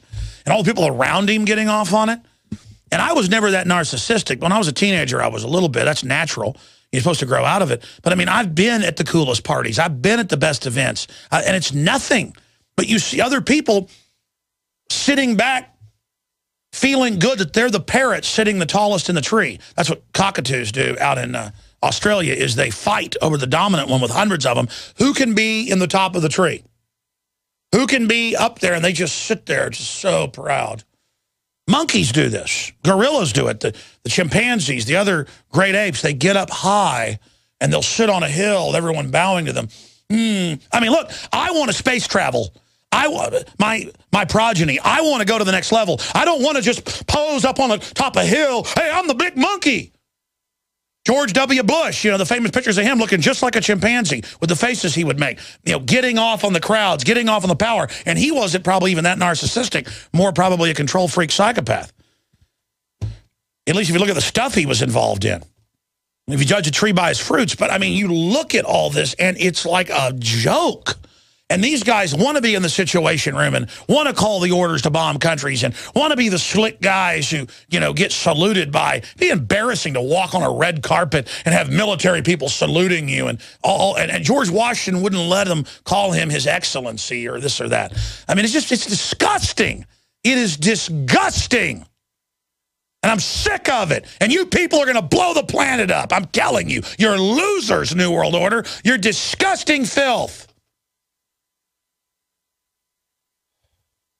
And they always talk about all the horrible things that are happening, and you go research it. They then hijack anything bad happening to make it even worse and get power out of it. It's just unbelievable. I'm going to go to your phone calls. I know I've been ranting. We'll get to you here in a moment. We'll get to Leanne McAdoo's report in front of George Washington's statue at UT. She shot like an hour of this. I was watching it last night. It was, and the report's up on Infowars.com, just a short snippet out of it. But I had her actually go shoot it for Obama Deception, too. And in front of George Washington, a big 20-foot statue, people sign a thing to ban free speech, ban father and mother, and ban brown bags. And arrest or fine people that use brown bags. And, man, when these, especially women, when they hear this, they get excited. They go, yeah, yeah. Because deep down, that's power. to arrest people who aren't nice. I mean, boy, let me tell you, these are not liberals, ladies and gentlemen. These are screwed up, dangerous people. And I know conservatives, when they get whipped up for their little fake wars and stuff, act very similar. Man, I tell you, I tell you, it is scary. It is scary. It is very, very, very, very scary to know that they've got the evil forces they need to disappear a lot of us. And these people will sit back and will salute it because it feels powerful to be part of darkness. It feels good at a spiritual level to them because they're so spiritually blind. All they've got is evil. And so as they get towards more deeper evil, they feel the power because they're so powerless that even though evil is resonates as a much less powerful thing than good, they're so weak, that's all that's ever been projected at them. And it's also coded in good. So on the surface of their mind, they're like, it's good, but they'll like bite their lip and get twinkles in their eye. It's really like, we're going to arrest people. And we're going to, you know, those are our F-16s now. That's our armored vehicles. Those are our SWAT teams now. Those are our cruise missiles now. We're gonna take over the economy. We're gonna have people under us. We're gonna run things. It's the time for the women to rise. It's time for our time. It's time for. I mean, it's exactly what the Bible talks about. Your children and your women will be set up above you and will serve the state. The state is the man, and the women and the children are the state's woman and child. Hitler even said this. And the men are animals to be kept in the barn and to not be taught how to read or write. That's why they put the boys on the Ritalin and dumb them down. It's all the same thing. Roman program for occupied areas where they would keep the men in barns and not let them learn how to talk. Oh, you just thought when the Civil Rights Movement teaches you about that was just for America?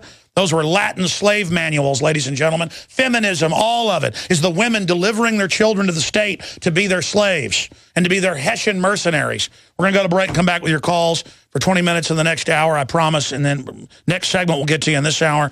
But first off, I want to tell you about PRIproducts.com. I've heard about these folks for a long time. Really powerful fuel additive they had. It's one of the best known out there, and it's PRIproducts.com.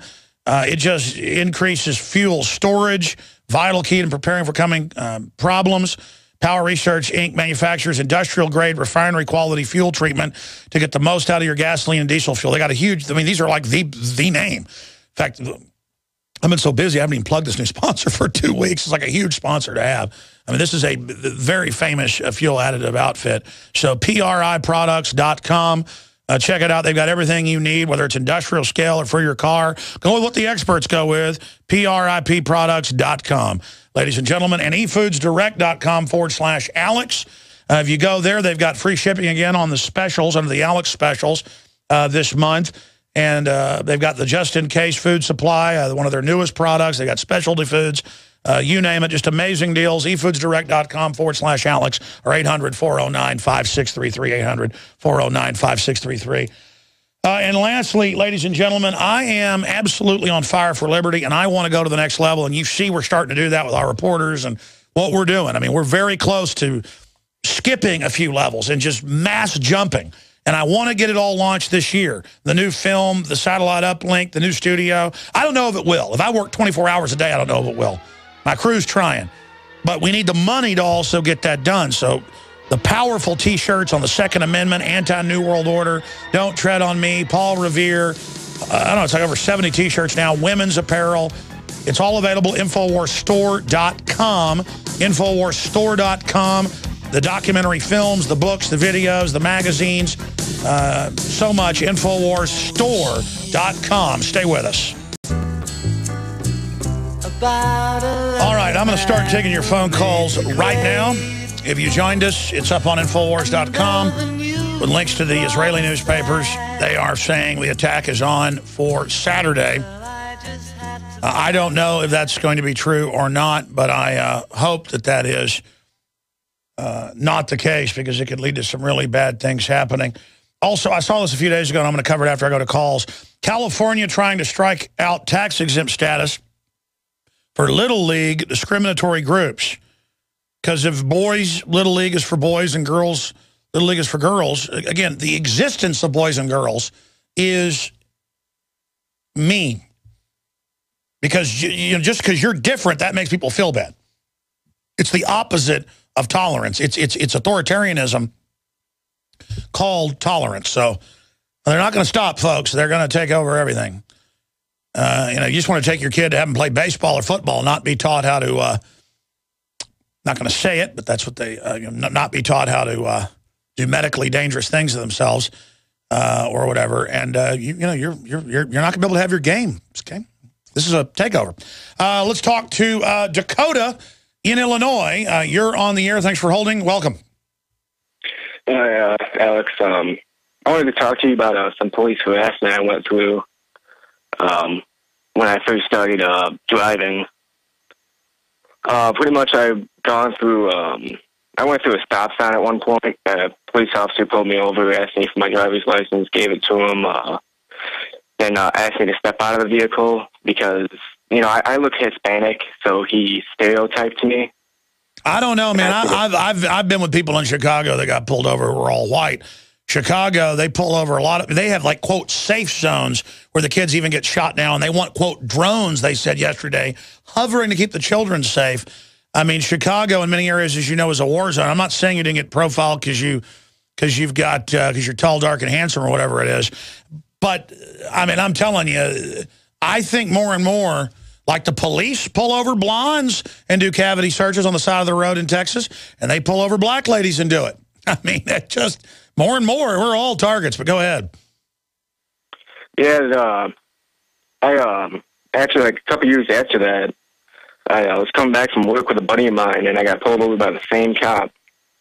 And I was wearing like a tank top, and I have a couple of tattoos, like a couple of political tattoos. I have the "Don't Tread on Me" on my arm. Now, they do teach him to discriminate against patriots. Oh, I understand. Go ahead. Yeah, but "Don't Tread on Me," very evil. Yeah, I've got the 1776 on my wrist. I have 2 flags that are flipped over for the distress that's happening in my country. And he kind of just moved over and looked at me and asked me, he's like, "Oh, so you're one of them terrorists, huh?" You're joking. I'm not joking. He literally had asked me. He's like, "Oh, so you support Al-Qaeda?" And I'm like, "No." I'm like, it means that my country's in distress. He's like, "Oh," so, yeah, so you are part of Al-Qaeda then.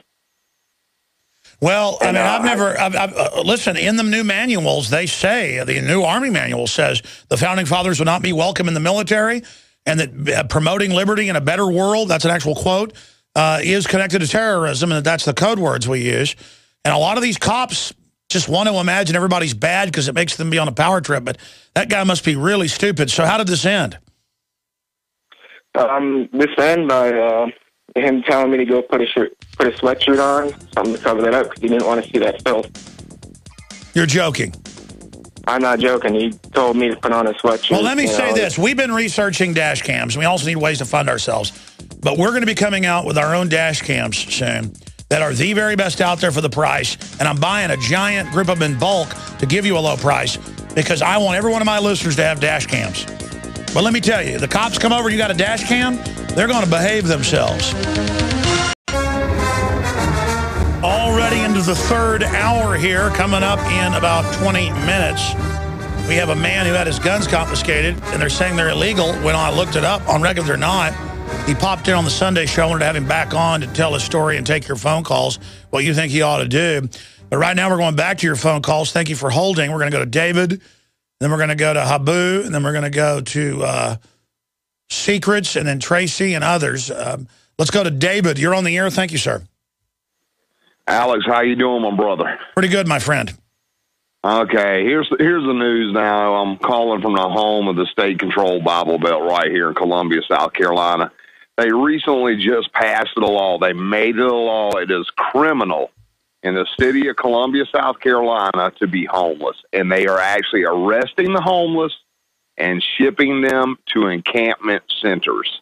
Yeah, I actually heard about that on the news a few weeks ago and then forgot to cover it. Guys, will you print South Carolina city bans homeless? And California's done that to a certain extent in a few areas, too, where they basically lock you up at night like they would do in the poorhouses in England. And here's the deal. They've dumped everybody out of the mental institutions. There's a lot of drug addicts. I feel sorry for most homeless. A lot of them are street rats.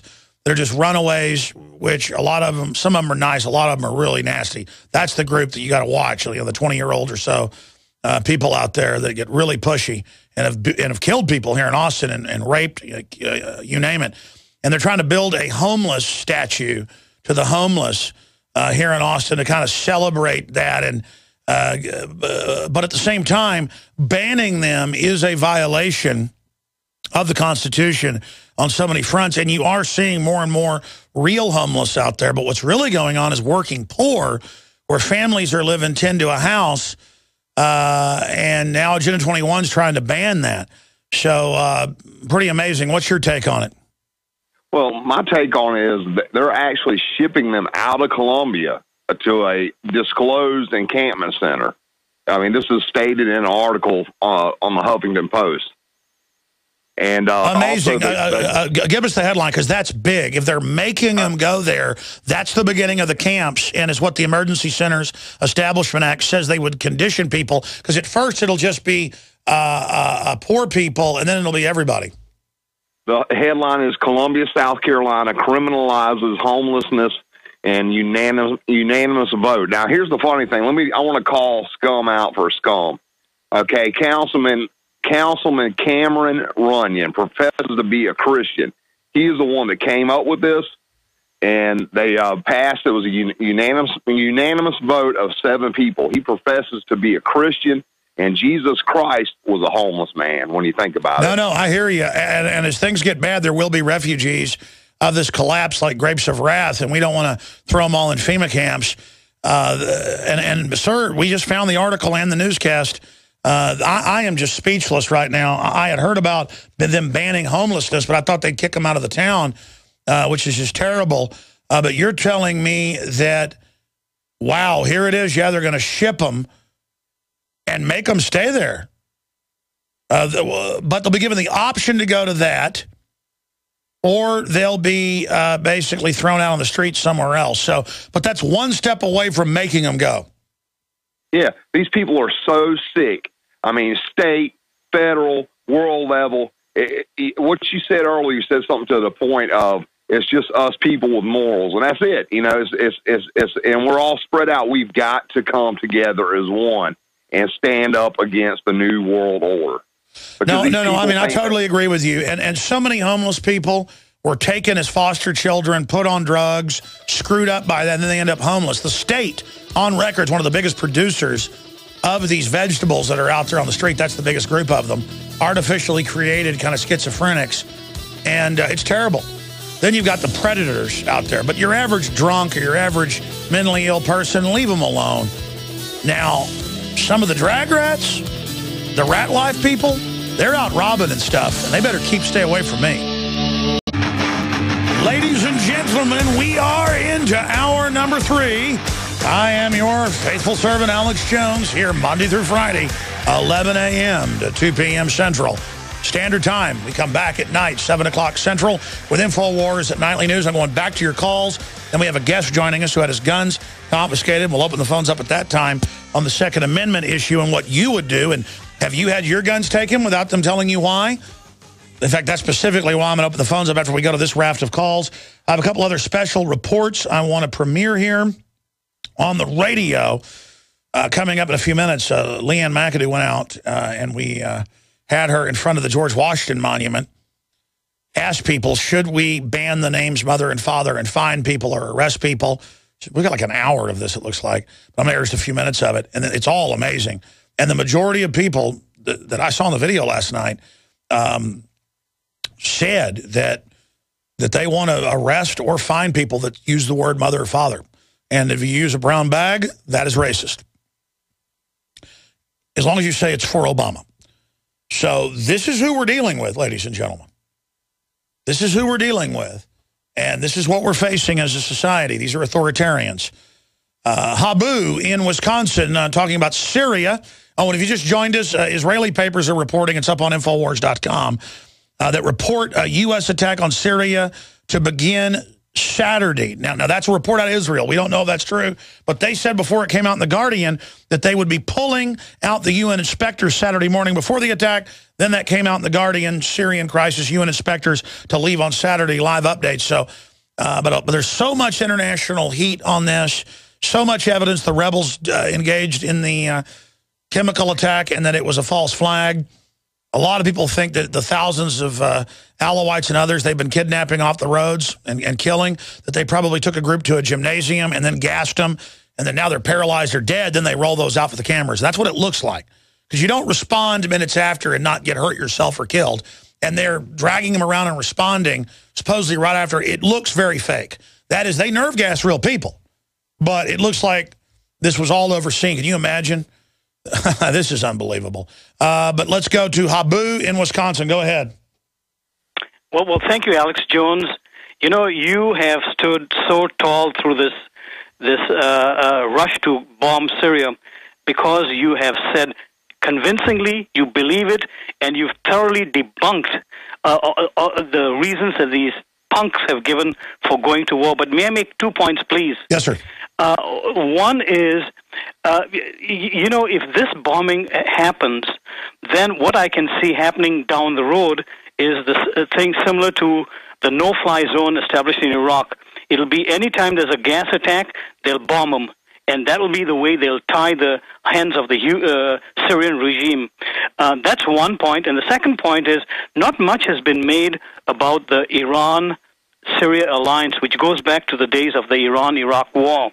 And I'm wondering if Iran would risk it all by, you know, closing the Straits of Hormuz if Syria is attacked. What do you think? And thank you so very much, and may God bless you and your family.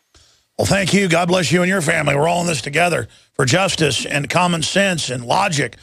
No, Iran's basically said they're going to shut the Strait of Hormuz. They're going to sink a bunch of derelict hulks, oil tankers and stuff out there. And the NATO and the West is very good at moving that stuff, but they're going to get missile attacks out of the mountainous hills above the straits once that happens. And the issue is the reason nobody wants to go to war with Iran is that they are concerted, they fight, they're coordinated, and they don't mind to die. You got the Danzig song, I don't mind the pain. The Persians will, you know, don't mind dying. I know they got movies like 300 where they're all devil worshippers and evil, and the 300 Greeks defeat them. You know, that's kind of put out as war propaganda. The 300 Greeks did defeat them because they held, the small gap, which is an example of what small numbers can do. But the point is that over 1.5 million with primitive weapons, they've now got advanced weapons, Iranians held off Saddam Hussein. I think 300,000 Iraqis, they estimate, died in that, most of them troops.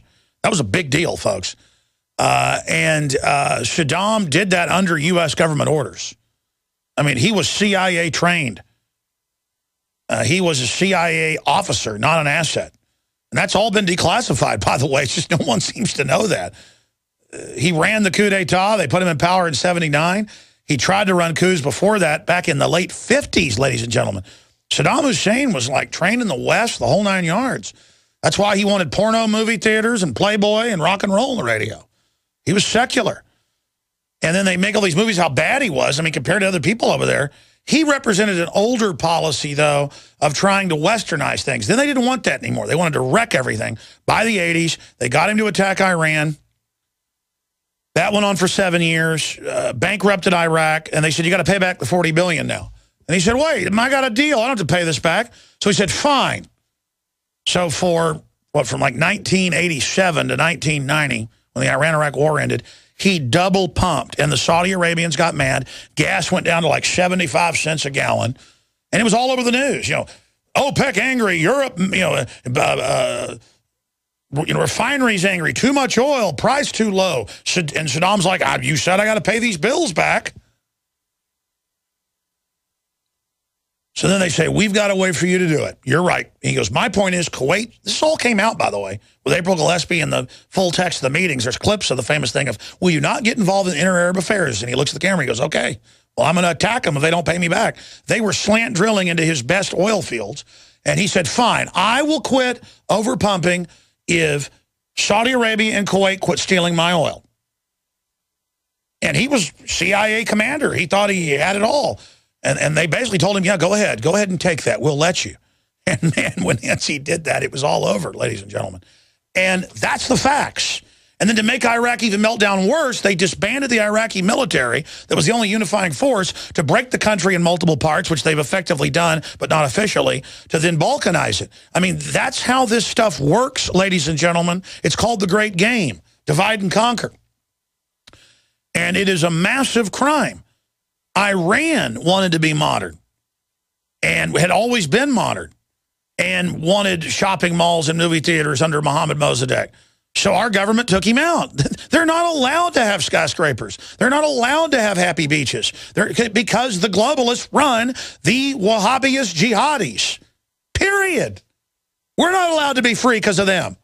And who do they work for? It's like the skeleton key. It opens every door for the bankers. Want to take American liberty and get trillions of no-bid contracts here? Stage some stuff with these guys. Want to be able to invade any country you want? Say these guys are in the country and then kill whoever you want. Or have these guys invade a country you want to invade. It is a skeleton key, folks. It is a master key. I'm telling you, I've told you for 14 years that Al-Qaeda is the sword of the New World Order. They are the tire, fix-a-flat. They are the Swiss Army knife. They cook the dinner. They give the New World Order its massages. I mean, they're all right there in the middle of the world where Asia and Eurasia and Eastern Europe and Southern Europe and Western Europe and Africa, and all of it, they're right there in the middle of it, running around with U.S. weapons chanting Osama bin Laden. And then saying, first they said, I'm never going to get to all these people, but you bring up good points. First they said, okay, first we're getting Libya, and they chanted this on the BBC. Next, Syria. Then Jerusalem, then Cairo. In fact, this was in the news again yesterday with Zawahiri, the head of Al-Qaeda, and then America. And they chant, we will kill you, we will missile you, and the government's going to let them into missile stuff so the cops can grandstand and take all our rights. Anybody figure this out yet? Good, I hope you have. Go ahead, you're on the air, Secrets of the Fed from New Jersey. Go ahead. Alex, thanks for taking my call. Thank you. Representing part of the battalion out here, the Info Battalion in New Jersey. I just wanted to get your opinion on some stuff I've been following here. I'm sure you're aware that a week or two ago, Google was shut down for 15 minutes, and that ceased 40% of internet traffic. Facebook experienced some outages last week. YouTube the same. Twitter. There's undoubtedly a cyber war going on. And it's undoubtedly some of it's foreigners, but most of it's Cyber Command, as they said 4 years ago, will attack our own systems to then get the cybersecurity bill passed. All the big Cyber Command bases they've built are to shut down free speech and shut down the old web, forcing you onto the censored new web. Go ahead. Exactly. And then while food is important to control population, obviously information is the most important. So this internet that Trump created back in, the 60s, is now being used against them. So do you think that, especially with the NASDAQ being hacked, DHS constantly warning of, be scared, there's going to be a big cyber attack and it's going to destroy things. They're mentioning that the U.S. and Israel is going to be attacked because of retribution for what's going on. Absolutely. The globalists make cruise missile Syria and do it themselves. No, I mean, these are the times that try men's souls. These are the times when world wars start. It's the exact type of political constellation. But expanding on what you said, I didn't even mention that. I remember months ago saying they'll do something like hack the NASDAQ or the stock market, the Dow Jones, the New York Stock Exchange. That's exactly the type of stuff they'll pull. Plus the big bankers, Goldman Sachs with high-frequency trading and all the rest of it, they're on record knowing when they do these fake plunges and stuff, they make sometimes hundreds of billions in a day. And so it's all a big rigged game. And just like they launched Stuxnet on Iran and then now say they want cybersecurity because of Stuxnet. So I'm glad you brought that up. There's so much news I read and never get to. Yeah, what was it, 2 days ago the NASDAQ got hacked? And it's not even big news, but it is on Capitol Hill. So, look, God bless you. I appreciate your call. Great points. Billy, Tracy, Lucas, Nick, we'll get to all of you. But then after that, we're taking people who've had their guns taken calls. Stand up for your All right, on the verge of a escalation in the criminal attack on Syria that's been going on with our government, run by the foreign bankers allied with Al-Qaeda, on the verge of a crisis that could lead to a third world war, according to the British Ministry of Defense, according to many of the experts we've interviewed here. We have the prosecution of the war against the Bill of Rights and Constitution going on by the globalist-occupied government headed up by their frontman, Obama. And even Bloomberg has run the headline the last few months of gun confiscation begins in California. And in many cases, they don't even take you in for a psychiatric evaluation. They don't even try to twist your arm into agreeing to hand over your guns. They just take them. And I'm seeing more and more cases of even talk show hosts, usually smaller ones, but people that have got a nice little following, people with YouTube channels, where they show up and take your guns. And it's clearly a chilling effect. They're also targeting veterans. And I had Joe Mendez on for about 20 minutes last Sunday. I want to get him back on today to open up some phone lines. And in fact, these callers that are there, John, you can get their numbers if they want us to call them back. We've run out of time. We got Tracy in France and others I want to get to, and we will. But we need to open the phones up for people that have had their guns confiscated. Specifically, if just out of the blue and they won't tell you, or you're a veteran and they say, oh, well, you got PTSD, give us your guns. Because a lot of times it's done through fraud. They don't even take you to court. This is in the news. They just come and take your guns. And then you're like, well, what's your right to do it? Well, we got guns. So, you know, it's like that poster that shows the communist Chinese executing people, and it says gun control's great when you're the only ones that have the guns. So he's got Warrior for God 13 is his YouTube website, where you can go see the stuff he talks about, just kind of patriot, libertarian, Christian stuff. Get kind of American style, freedom stuff. That's why it's so bad. He got SWAT teamed by the ATF and a local brigade of police, and 70+% of people in the jail when he got there were people like him. So they have federal grants all over the country, and that's what Bloomberg's been reporting on. So I wanted to get Joe Mendez on. Joe, did you get any support or any people contact you when you were on the show Sunday? Because I know you're looking for folks to help you so that we can find out, because you've just been told your guns have been taken and that your guns are illegal, even though they're legal semi-autos you bought back in the 80s.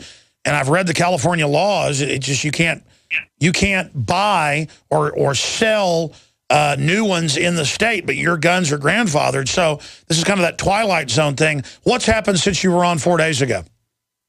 Well, I've had a lot of support from your viewers, and I thank everybody. God bless you all for the support that you've given me. I also emailed the Rutherford Institute, and they're looking at the case. They said they would get back to me in a couple of days.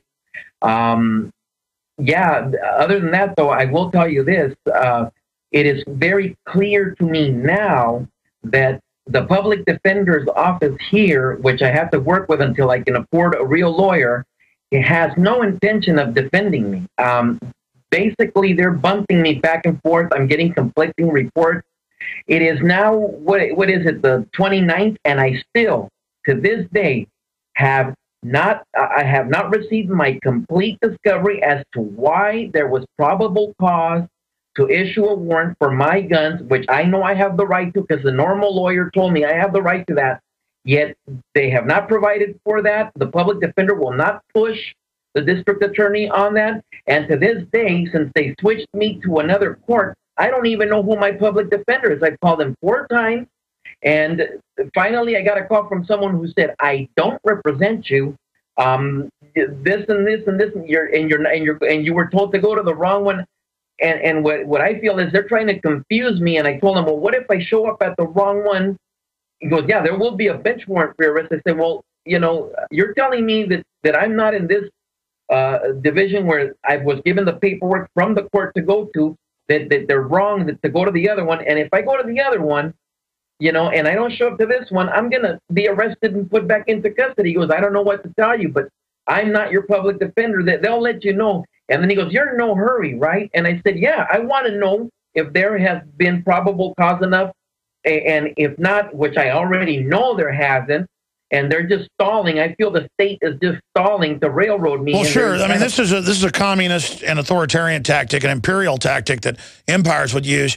They arrest you or fine you because you won't comply. They make it impossible to comply. It's like they write the regulations where 3-inch grass or objectionable material, then they call 3 leaves on your property objectionable and give you fines here in Austin for $2,000 a day. And they mainly target old people because they know that they don't know what to do and they can then take their house. This is a criminal group. And absolutely, they took your guns illegally. Now they're just going to pass it around. It's a federal Homeland Security grant. And they tell them, look, it's Homeland Security. You're allowed to break the rules. And what they're, just like Katrina, where they went and confiscated all the guns, they're setting the precedence right now. That's why this is such a big deal. The gun confiscation has already begun, ladies and gentlemen. We're on the march. Coming to you from deep in the heart of Texas, Austin, broadcasting worldwide from the Infowars.com studios.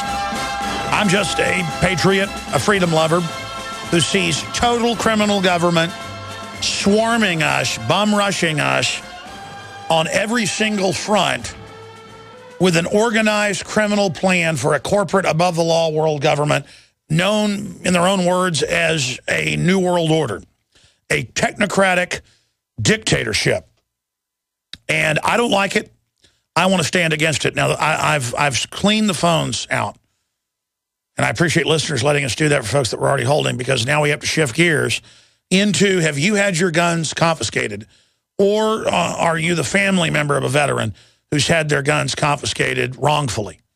I mean, obviously, if somebody's saying, I'm going to kill myself, I'm going to kill others, been on all the government-issued drugs, they're screwed up, they have to have their guns taken. If they've been adjudicated, hey, this person's clearly mentally ill. But that's not what we're talking about. I mean, Adam Lanza had been adjudicated mentally ill. He tried to buy guns illegally 5 times. That's the Sandy Hook patsy. Even if you believe the official story, and it's all very suspicious, the anti-terror drill, the guys dressed like him in the woods that got picked up, they tried to deny it till the helicopter footage got released. I mean, whoa, doesn't look good, all the timing.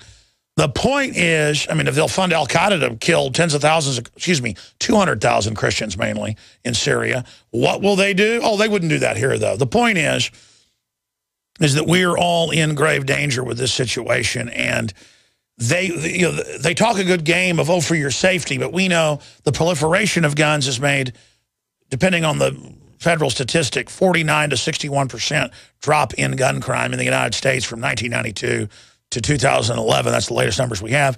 We've beat that dead horse 1,000 times. Those numbers have been out almost a year now.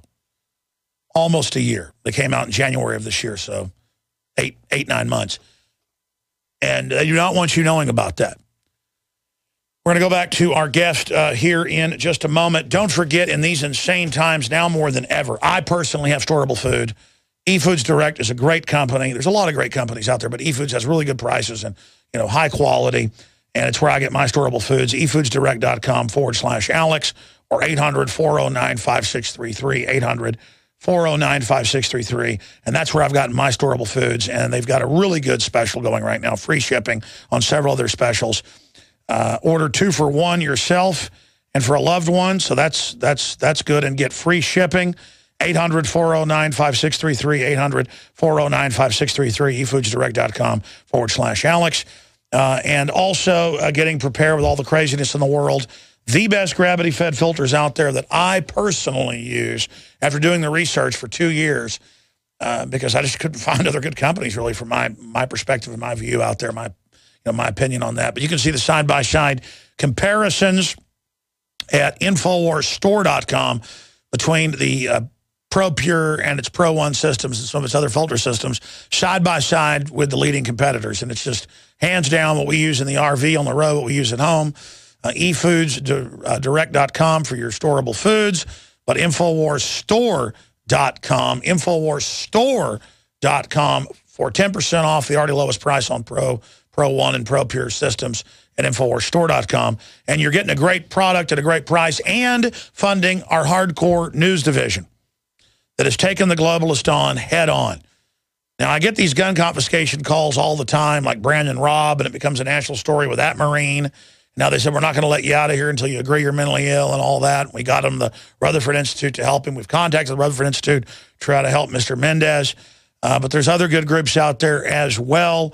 And usually I can load the phones up with people to tell us how they had their guns taken. But here's the number, 800-259-9231, 800-259-9231.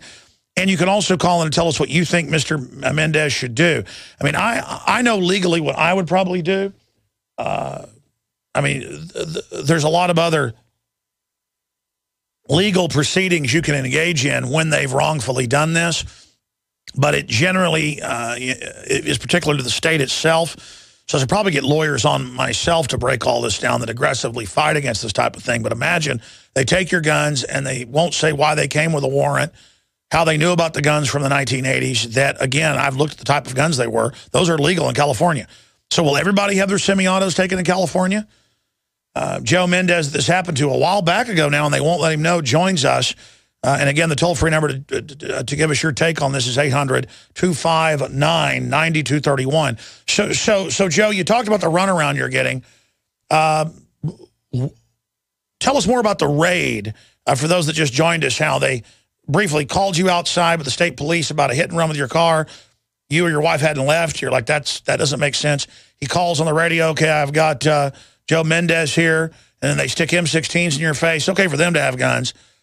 And I believe they did this politically because of the political things you've said, because we're seeing more of the persecution against people that are not communist. I mean, if you're a communist or a hardcore racist, you can then buy the guns and bullets for Homeland Security, as the Atlantic Wire reported last week, and prepare for race war because they want division. But if you're just a nice Christian, I guess you can't have guns. Oh, yeah. You know, like I was saying last time, my son actually got visited about 2 months before I did. FBI and Department of Homeland Security ransacked the house where he lives. The thing is that he doesn't possess firearms or anything. But yeah, see, they were hoping that as a father, you'd given him guns, and that then they could say it was illegal because guns legally owned from the 80s were grandfathered, but you had transferred them. That's what my gut tells me, knowing how their dirty tricks work. Yeah. And when they didn't find anything, he fought back and he told them, you broke my constitutional rights and what have you and this and that. And he told me the FBI agent that conducted the raid called him about a week later to try to convince him that everything had been done legally and blah, blah, blah, and this and that. And he got a lawyer and they backed off. But I told him it's all because of the videos that I make on YouTube and the affiliation that you have with me, that they started with you first.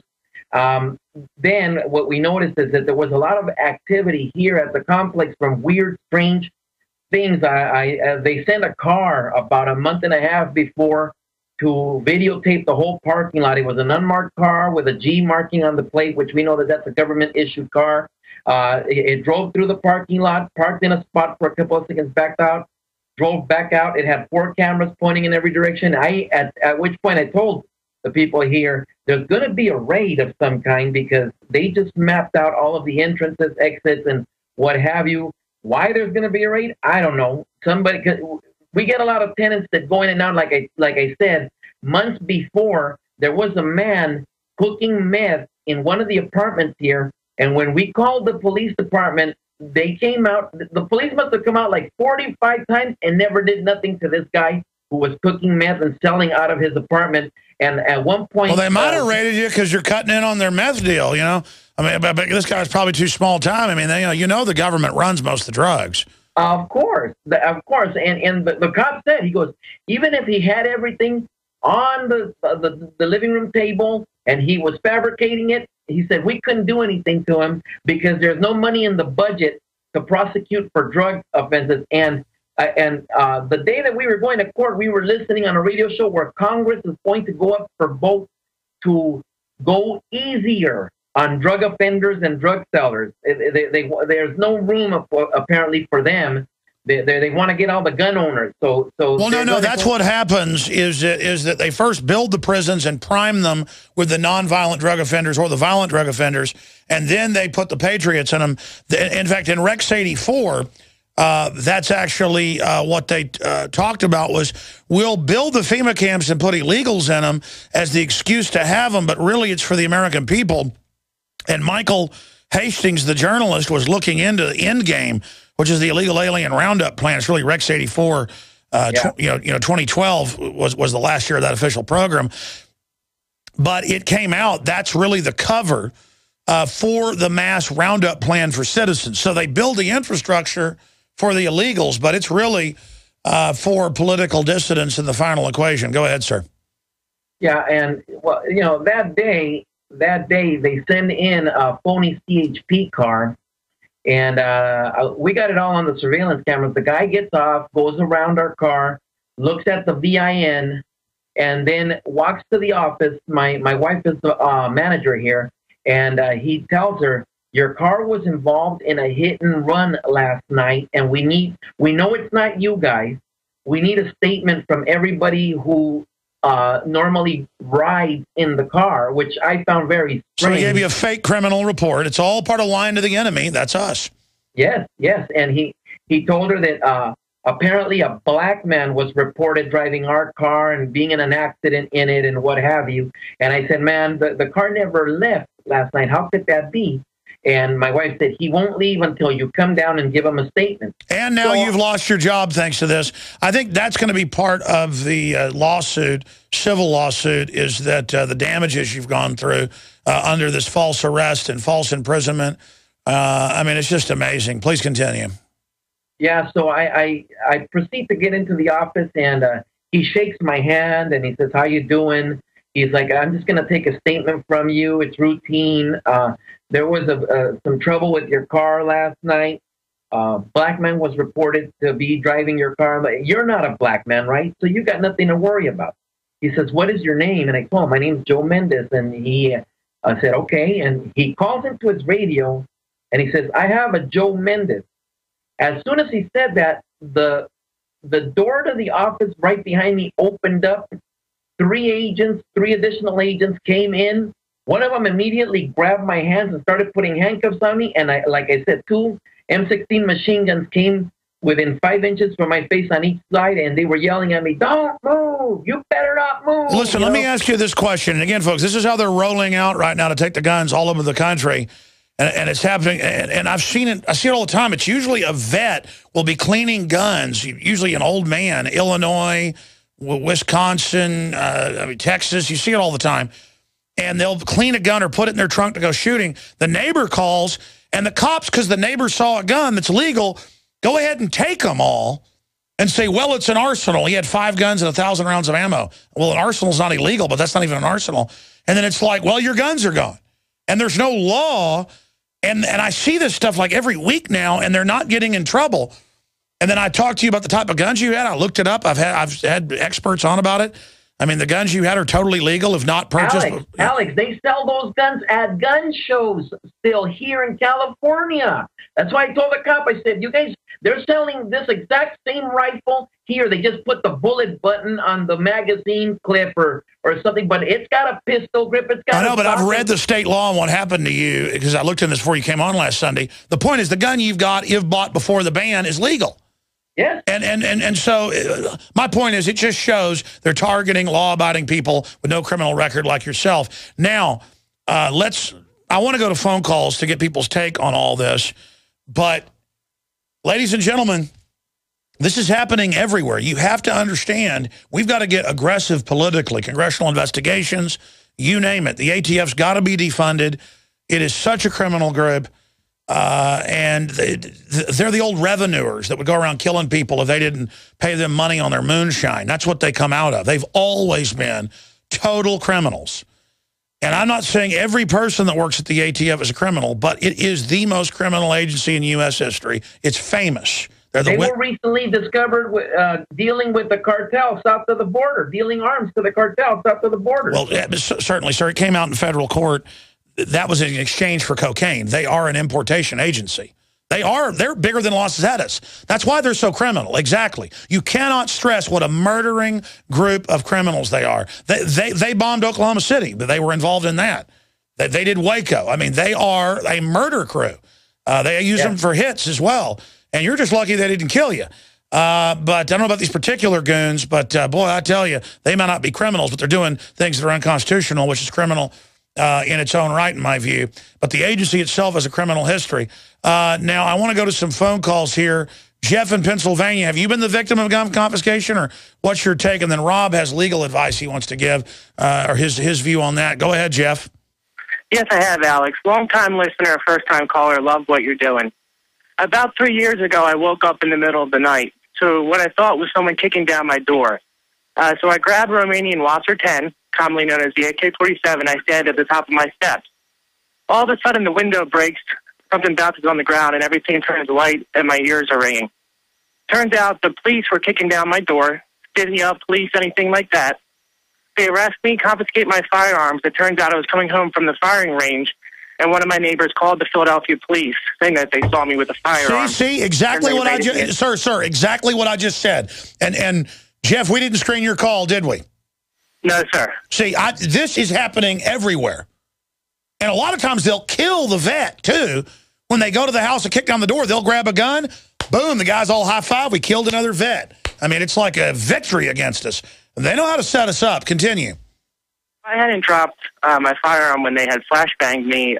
Who knows what they would have done, because I didn't know it was police. I thought it was someone, you know. Yeah, they were hoping you got a gun in your hand so they could get another notch on their belt. Killing American gun owners is that they're the enemy. They got to be taken out, yeah. Yeah, so it's been going on about 3 years now. I filed a return of property in motions court. I'm currently in the magisterial district courts trying to get it back, but they've done a whole bunch of unconstitutional procedures, made me fill out all types of questionnaires ascertaining to what was the conditions surrounding the arrest, what type of firearms they were. They were all legally owned. I've yet to get them back. Hiring an attorney would be about as much as they're worth, so I'm just going it, you know, pro se. But I couldn't believe that they had done that, especially without saying it was police. I could have been killed. They could have been killed. It just could have worked out horribly, and just because someone saw me coming back from the firing range.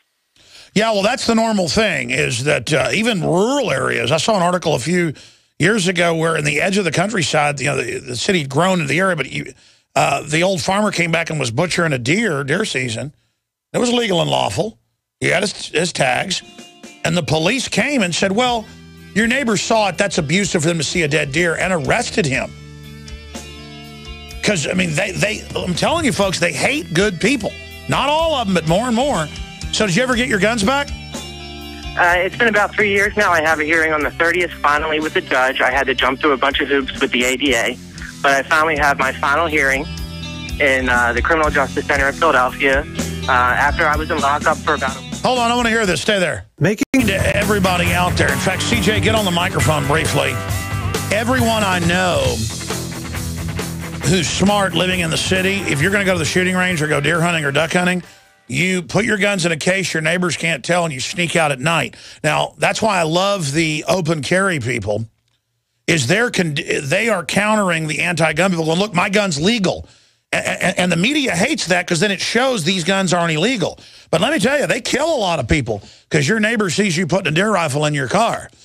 And the cops will pull you over. You put one in your gun rack and harass you. And this is part of their persecution against us outside of law. And it's time to get aggressive. But CJ, tell folks what you were telling me during the break. I was just commenting on the fact that before I can go to the range, sight on a rifle, practice. Every good marksman needs to practice frequently so they can keep their aim on. I have to do it at night. My progressive neighbors, it's not that I've had the police call to me, but I'm not afraid of facing the police if I have to. It's just my neighbors don't understand that, and they...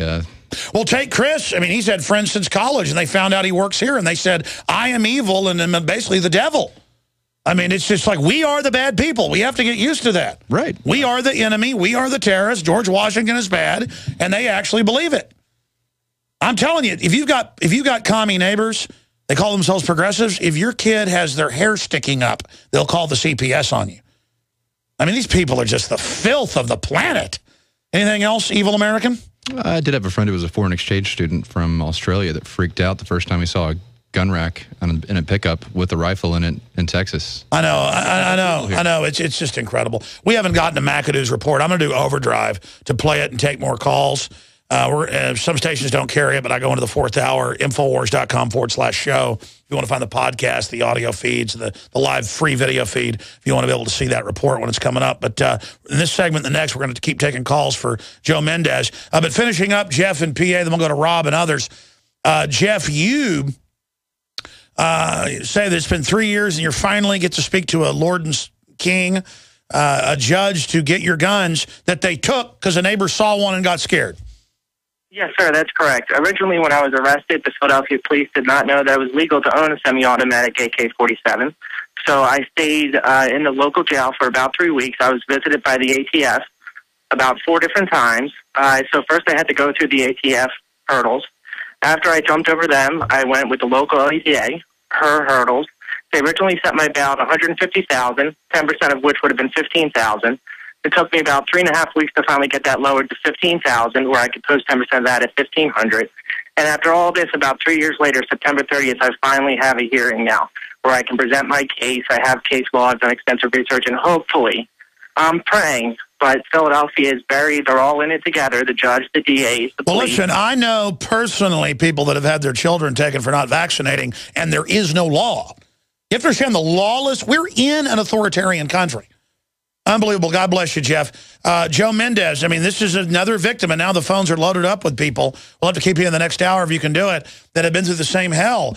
I mean, and I've watched some of your videos. You're just talking about what we talk about, not even as hardcore, but they don't like it. I mean, these are really evil people. Yes, they are. Yes, they are. And I have a take on why I think that they're doing gun sweeps here in California. We saw a report a couple of days ago. There's a big fire going on in Yosemite. Now, the governor here has called a state of emergency over that fire and says that they are going to cut San Francisco's water supply by 2/3. And that there is a state of emergency, in existence for San Francisco. And, you know, you need a state of emergency before you can call martial law. And that coupled with the fact that I received a report that UN peacekeeper troops here, Russian and other nationalities, are training in urban warfare. Hold on, we'll be right back. Alex Jones. All right, folks, we're live. It's 2 p.m. Central Standard Time. I've got some more breaking news I haven't gotten to yet. We're talking to Joe Mendez, who, on record, had his guns taken that are totally legal. But they're saying you can't own those anymore. And I see this all over the country. But I've seen people arrested for a duck hunting shotgun in Texas, in Dallas, in Houston. I see the articles. I was mentioning this, that a neighbor usually sees a gun, or there'll be like a hamburger place even next door to, in one case I saw, to a gun range. And people see guns coming out and they call the cops there, and the cops come and take them. And in a few areas in Texas or Arizona didn't like this, and a few other states, but it even happens in Texas now. They have billboards up everywhere saying report illegal guns that show an image of a revolver. And I had a carpet cleaner start to call the cops on me. I've told this story 100 times, so I won't tell it again. I don't know, like 16 years ago, and until I called the supervisors, and they said, yes, we know he's trying to call. He told us to call. We understand, sir, but he doesn't feel comfortable doing your carpet because I had like a shotgun on a rack before I had kids in my studio. And, I mean, these are gelded people, folks. They flip out if they see a slave with a weapon. I mean, they are really conditioned. And it's disgusting. And we've got, of course, our guest on the broadcast with us here today, who's been going through all this, Joe Mendez. And Joe, before you leave us in the next segment, I'm going to give out the link so people can go donate to help you. But really what you need is knowledge. And it's not just, you know, we can try to help you, but what's really going to save us is the general knowledge that this persecution is going on. That this is happening, and that there's a silent, secret, quiet war against gun owners that's illegal and criminal, and that we've got to organize against the fiat attack outside of law on our rights. Rob in Arkansas has some legal advice he wants to give you. Go ahead, Rob. Thanks for holding. Hi, Alex. Long time, first time. A lot of people are unaware that the prohibition, there's a prohibition on the confiscation of firearms that is in law, according to the U.S. Code. And it's, everyone that is a firearm owner should probably look this up and print this out and keep this with their firearms. They want to do a search on prohibition on confiscation of firearms. The section in the U.S. Code is U.S. Code Title 42, Section 5207. And a little history. After Hurricane Katrina and all that gun confiscation went on down in Louisiana, there was such an outrage that David Vitter, who is a senator from Louisiana, proposed what came to be known as the Vitter Amendment, or the Disaster Recovery Personal Protection Act. That's right. Judges got involved, and the ATF and all of them got in trouble. That's right. I'd forgotten about that. Yeah, the Vitter Act, and then there's also, I remember, I mean, it's obviously illegal to take somebody's property, period, that isn't illegal, but they try to act like they didn't know, and then the ATF does a ruling. But go ahead.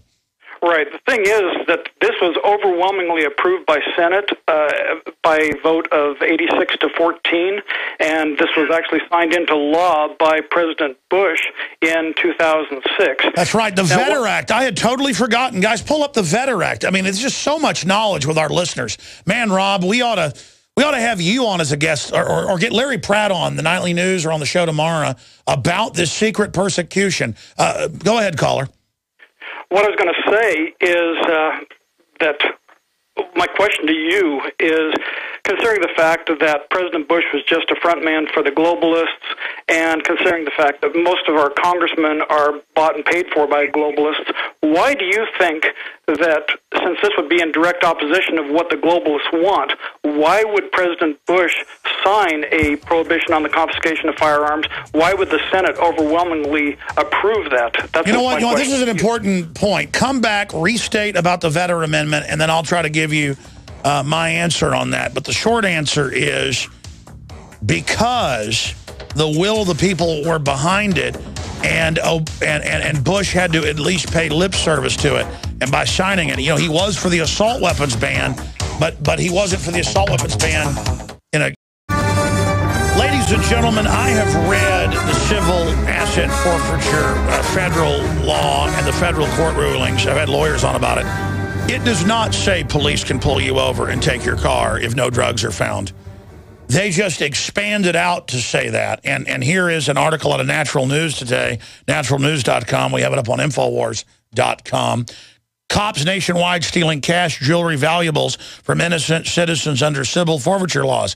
And here is, on the same topic, New Yorker magazine this month, the August issue, in police states, or in most states, police have the right to confiscate possessions like your cash, car, home, even if you aren't charged with a crime.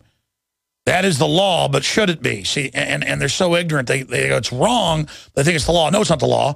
And all their regulations are trumped by common law, Bill of Rights, Constitution, and our will to say no. Texas is famous, not just with local jurisdictions, the state police. If an old lady opens up her wallet to give them a license, they'll grab 5,000 out, 1,000, even 500. They'll just take it and say, hey, it's up to you to prove it isn't drug money. Then they'll have a lab test all the bills and find drugs on it. All old money has drugs on it. You know, because it's stored in banks that ship the drugs and all the rest of it, and the drug dealers. They all know that.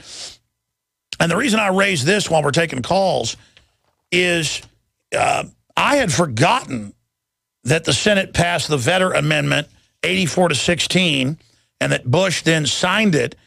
And this is a Larry Pratt statement. They obviously got our message loud and clear. It was the most lopsided gun vote I've ever seen, as told by a Senate official to GOA after the overwhelming vote yesterday. So that's a quote from the Senate staffer to Larry Pratt. And yes, they needed this because all over the country, people would have legal guns, and the ATF, if a neighbor saw it and goes, that man has a gun, because of the federal billboard saying report guns, showing a revolver or a shotgun, and knowing they would get false reports, they then take the guns. This is just like all over the news. They will take people's children if they don't take vaccines. Now, if you go in and you're upper middle class, you fill out a birth plan, say no to vaccines, act like you know what you're talking about, the criminals, even though they don't know they're criminals, it's a criminal training, will case you and go, this one knows their rights. But if you go in and they'll come in and say, you didn't give shots, the CPS is here to see if you know how to feed your baby right. And, of course, babies always can't nurse perfectly at first. They go, let's see if the baby does it right away. Oops, the baby refused twice. Your kid's ours. Ah! And then tell you they took them because you weren't giving vaccines, but really they just go to the court and they say, we won't take your kid. Just sign this plan to admit that you have done bad and that you'll do better, which is really revoking your rights to them. And then they literally, like in The Little Mermaid, when the witch gets the document, they go, ha, ha, ha, ha, you'll never see that kid again. I mean, just the most satanic, murdering scum. Excuse me, I don't mean to start getting like that. I'm just so sick of them abusing absolutely everybody across the board in pell-mell evil.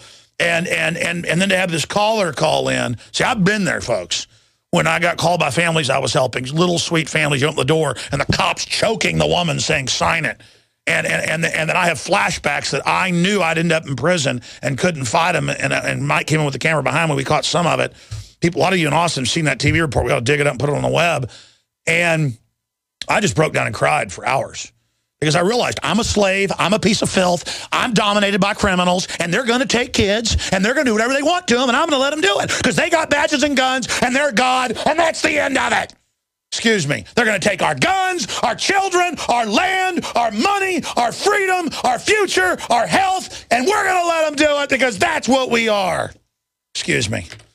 I try not to blow up, and I shouldn't blow up. And this is not an act when I get angry, folks, because the crimes being committed against us are so horrible. I apologize to the guests and the callers. We're going to get to you.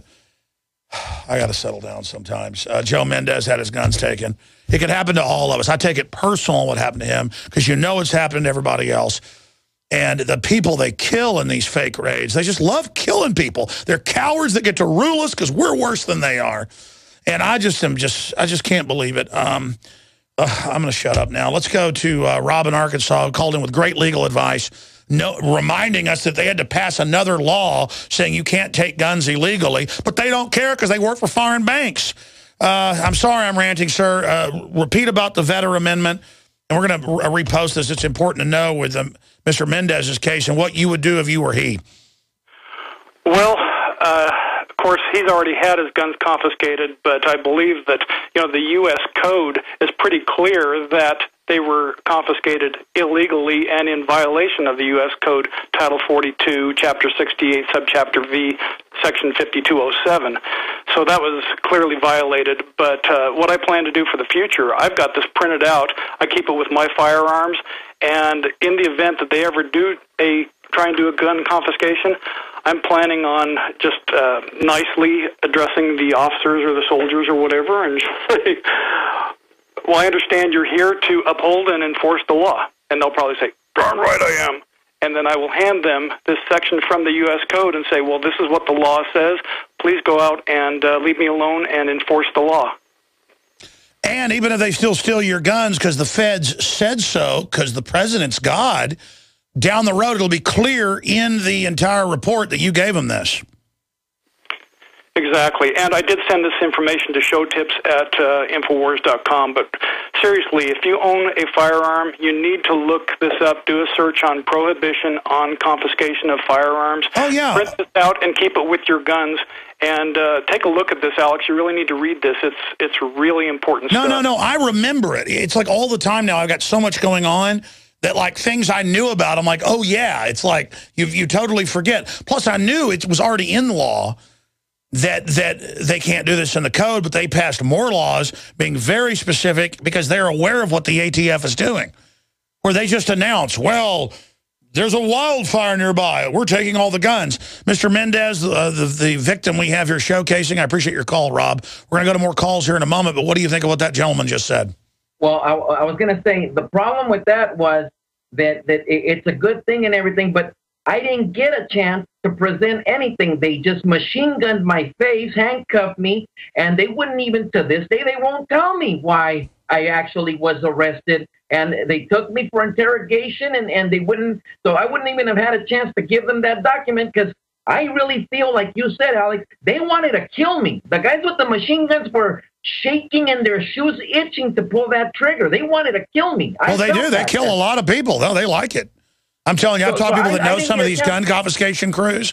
They will sit around bragging about, yeah, that old vet, I came in his garage, he had a gun, I shot him 8 times. There was crap splattered all. I was talking to one cop about how they bragged how the old man's crap was blown out of him up against the wall, and the cops liked that. The old man hitting his knees and falling down. And if people don't believe me, they can watch Inside the LAPD, 1998.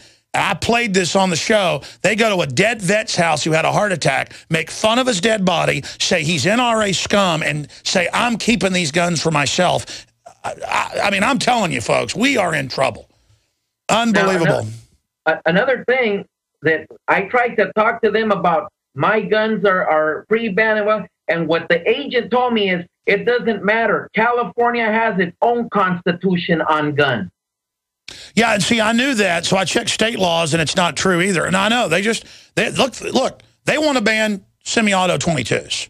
I mean, because they're criminals. I mean, we're in deep trouble. Jeff in Illinois, what's your legal advice? Then we've got more gun confiscation stories. Go ahead. Now they're pouring in. Yeah. Hello? Yes, sir. Go ahead.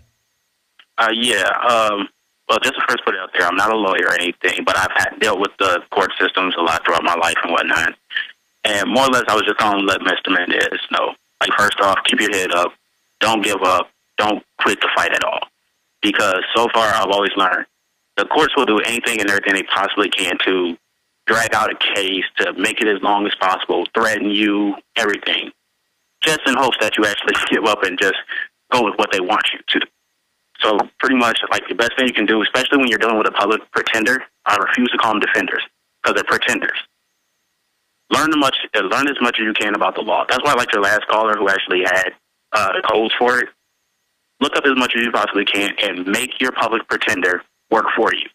One thing I've come to learn, all the cases I've ever dealt with, is always, unless you actually can bring it to your public pretender and show them the law, even though they supposed to went to law school, they won't bring up these issues. They won't really protect you. Well, they all know they're paid to make sure you get convicted, most of them. There are a few good ones, but they get run out. That's on record. You have to show them in law that they are not giving you a real defense and that you know. Just like you go in with a pre-plan on your kids, I'm not taking vaccines, they know your rights. They're like, yes, sir. And then the nurses go, we don't give them to our kids either. I actually had them do that to me. But you go in there and act like you're scared, but don't take the shots, they will take your baby. I mean, these are body-snatching I mean, they're the enemy. The government is a legion of filth. I mean, it's just unbelievable. I don't know how else to put it. Yeah, they are filth. And just one other point I want to touch on, too, with the whole gun confiscation aspect. Personally, I haven't had to deal with it, even though I have had the ATF at my house. Just so happily I wasn't there when they came. But that's another big thing. Don't have all your guns on your premises. Have them hidden. Don't talk to them. And don't answer the door. A lot of times they don't even have a warrant. They will get you to open the door and then shove their criminal way in. One thing I also just wanted to say is, like, here in Illinois and Chicago, I was just actually came across an article in which they're actually confiscating FOID card owners' guns just because of the fact of their FOID card was expired. Yeah, no, the day after it expires and hadn't even come in the mail yet, because they will SWAT team, and their favorite's old people. Oh, yeah, that's incredible. They have special state police unit of guys that dress up in soldier outfits and then go battle the American people. Oh, yes. Thank you, Jeff. Rob in Michigan, tell us your gun confiscation story. Yeah, I'll be real quick. I caught my ex cheating, then I told her to get out, to change the locks in the house, went to work out of state. When I was working out of state, she told the cops I beat her. When I got back to state, they arrested me at my work. I had to go do trials, jury trials, everything. I was found not guilty. But while this was going on, they kicked in my door, took all my guns. Took me 3 years to get my guns back, even though I was not guilty. 3 years. Yeah, that's why you got to watch who your girlfriend is or who your wife is. That's why it doesn't matter how good looking a woman is or whatever, or how nice she seems on the surface. If they'll let you know, like, if they got a mean streak and make stuff up. And let me tell you, the minute you got to drop them like that, just boom, immediately. Bad women need to be thrown directly to the curb. Same thing with bad women, bad men for women out there. And that's their plan, to like draw it out and bleed you for your money. Again, this cost me $70,000 just to clear my good name, and then no, that's a standard deal they teach women now is file a fake report. I mean, we see it in the news all the time. It's like the lacrosse team. That was just all made up. And it's really bad. It's really dangerous. It's very dangerous.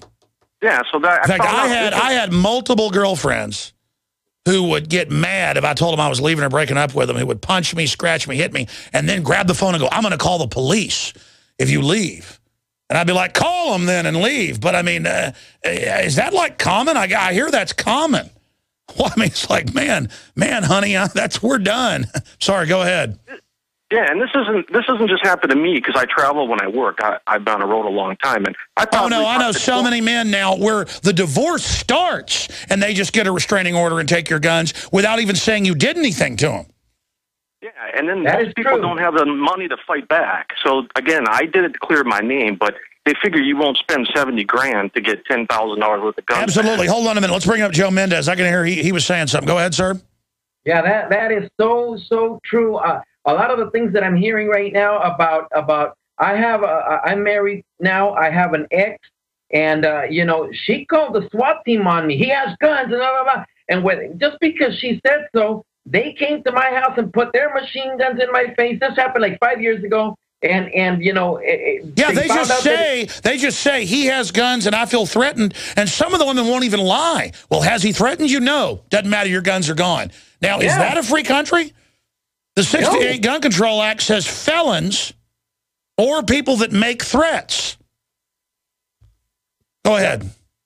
Yeah, and nothing came about that. But I told the cop, I said, so if she would have said I was Charles Manson and had 30 bodies, you're going to come still just because someone says so? I mean, you have to have They didn't have a warrant that day, and they busted into my house and everything. I've been being harassed forever just for being a gun owner. And you have to be... Well, let me say this, Mr. Mendez, and we've got affiliates in California. It's a beautiful state from about, the middle of the state up.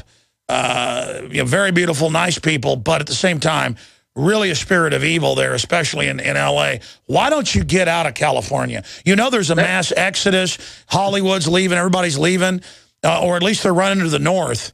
The north is bad too, Alex, but as soon as I'm done with this, if I can get any money out of a lawsuit, trust me, I'm going to a gun-toting state where guns are legal, like Arizona, Texas, somewhere where guns are legal.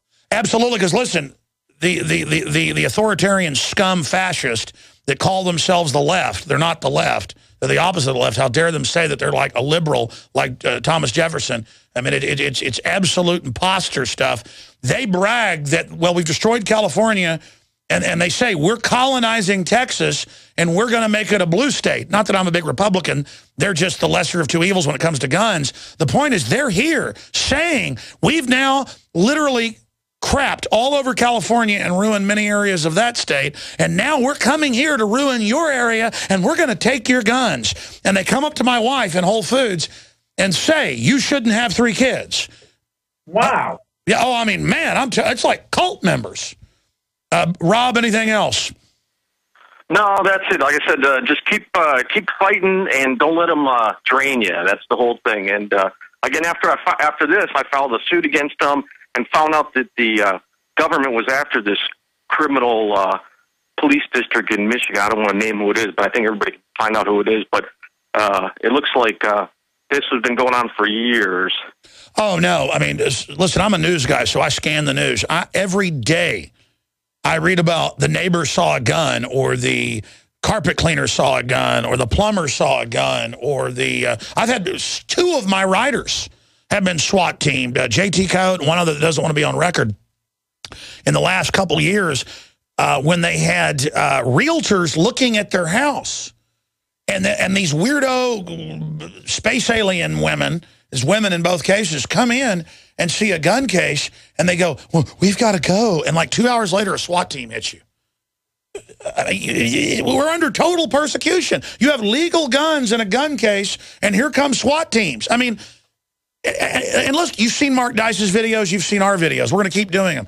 We go to Austin, to the liberal areas, the authoritarian areas, and they will sign. We need a petition for Obama to kill babies up to age 3. We want death panels. We're going to ban the word paper bag, as Seattle's done. They all sign it. These are vicious cult members, and I cannot describe how dangerous these people are. I mean, they are the filth of the earth. They come to your house, you have guns, not even scary ones, a pump shotgun they call the cops. And the cops come, and the cops will kill you. I mean, this is an emergency, and see, that's what my one gift is this. I see things for what they are, threats, and get upset. Everybody's like, well, that's just what they do. You know, if I read one more article, I see him every couple of weeks where a veteran gets killed. It's always cleaning guns in the garage or coming in with guns from the shooting range. And it'll be, you know, Korean War vet Bob Jones, or, you know, whatever the name is, was loved by his neighbors and involved in the community and was even involved in the police charity. And, you know, the officer cried after he, learned he'd shot the old man. Sometimes you see that in the news and, you know, the cops are all freaking out. That's a cop who isn't really a bad person. But why? But it's still the neighbor that called because they saw the old man with a gun and they're cleaning it in the garage while Martha's inside making dinner, a casserole. I mean, but a lot of times the cops think it's funny. And I mean, it's sick. Oh, man, I'm sorry. I'm ranting. Thank you, Rob. One last caller for our guest, and we're going to plug how folks can donate to him. And again, he's just one case. We can't help everybody, but we're just trying. Malik's in Wisconsin. Go ahead. Tell us your story real quick. I got so many other calls here. I got a quick story, but just don't interrupt me because it's kind of complex here. I'll go real quick, all right? So I have this friend named Christian. He's an inverted pyramid type, don't tread on me type. We made an entry for your film contest, and he moved back home to rural Wisconsin due to financial issues and no jobs. And since he was with his parents, he'd park his car in an empty area, often have some alone time, you know, keep away from his family. And he was worried since we started filming about shadows, and also as a principal, due to all this stuff, he carried without a permit to protect himself. And one day, cars came and talked to him. It was just unmarked cars, strangers, and he never talked to anybody there, was going there for months. Then the next day, he was there at night, and some cops showed up and pretty much run up on him, told him to get out of the car for a safety search. On him found a magazine for a pistol, completely changed the tone. They searched him, found some other stuff, put him under arrest. And then he was able to get some of the charges dropped because under the condition that he couldn't face his accuser. Now, what happened afterwards is that he kind of was feeling a little paranoid, and like what happened to you this morning with the motorcycle or what happened with you in the garbage truck, now he, like a couple weeks back, he went to a music festival, and after the festival, he wasn't feeling right, decided to slash his arm open and his legs open, trying to kill himself to get his femoral artery. All right, well, listen, that's a story. We're out of time, sir. I've got to, but listen, for Tony and Dennis and Malik's and everybody, call back in tomorrow. We're going to do more calls of gun confiscation horror stories. We need to start really doing investigations on this. Real fast, Joe Mendez, thanks for riding shotgun so people can be aware of this tragedy. Tell us where folks can find out more about you and donate or legally contact you to try to help you. Yeah, you can see my videos on Warrior, the number 4, God number 13 at YouTube. I got a GoFundMe account, Joe Warrior for God Mendez. The link to that account is on my channel and on my videos. All right, God bless you. Great job. We'll talk to you and follow this soon. God bless you too. Thank you. We're on the march.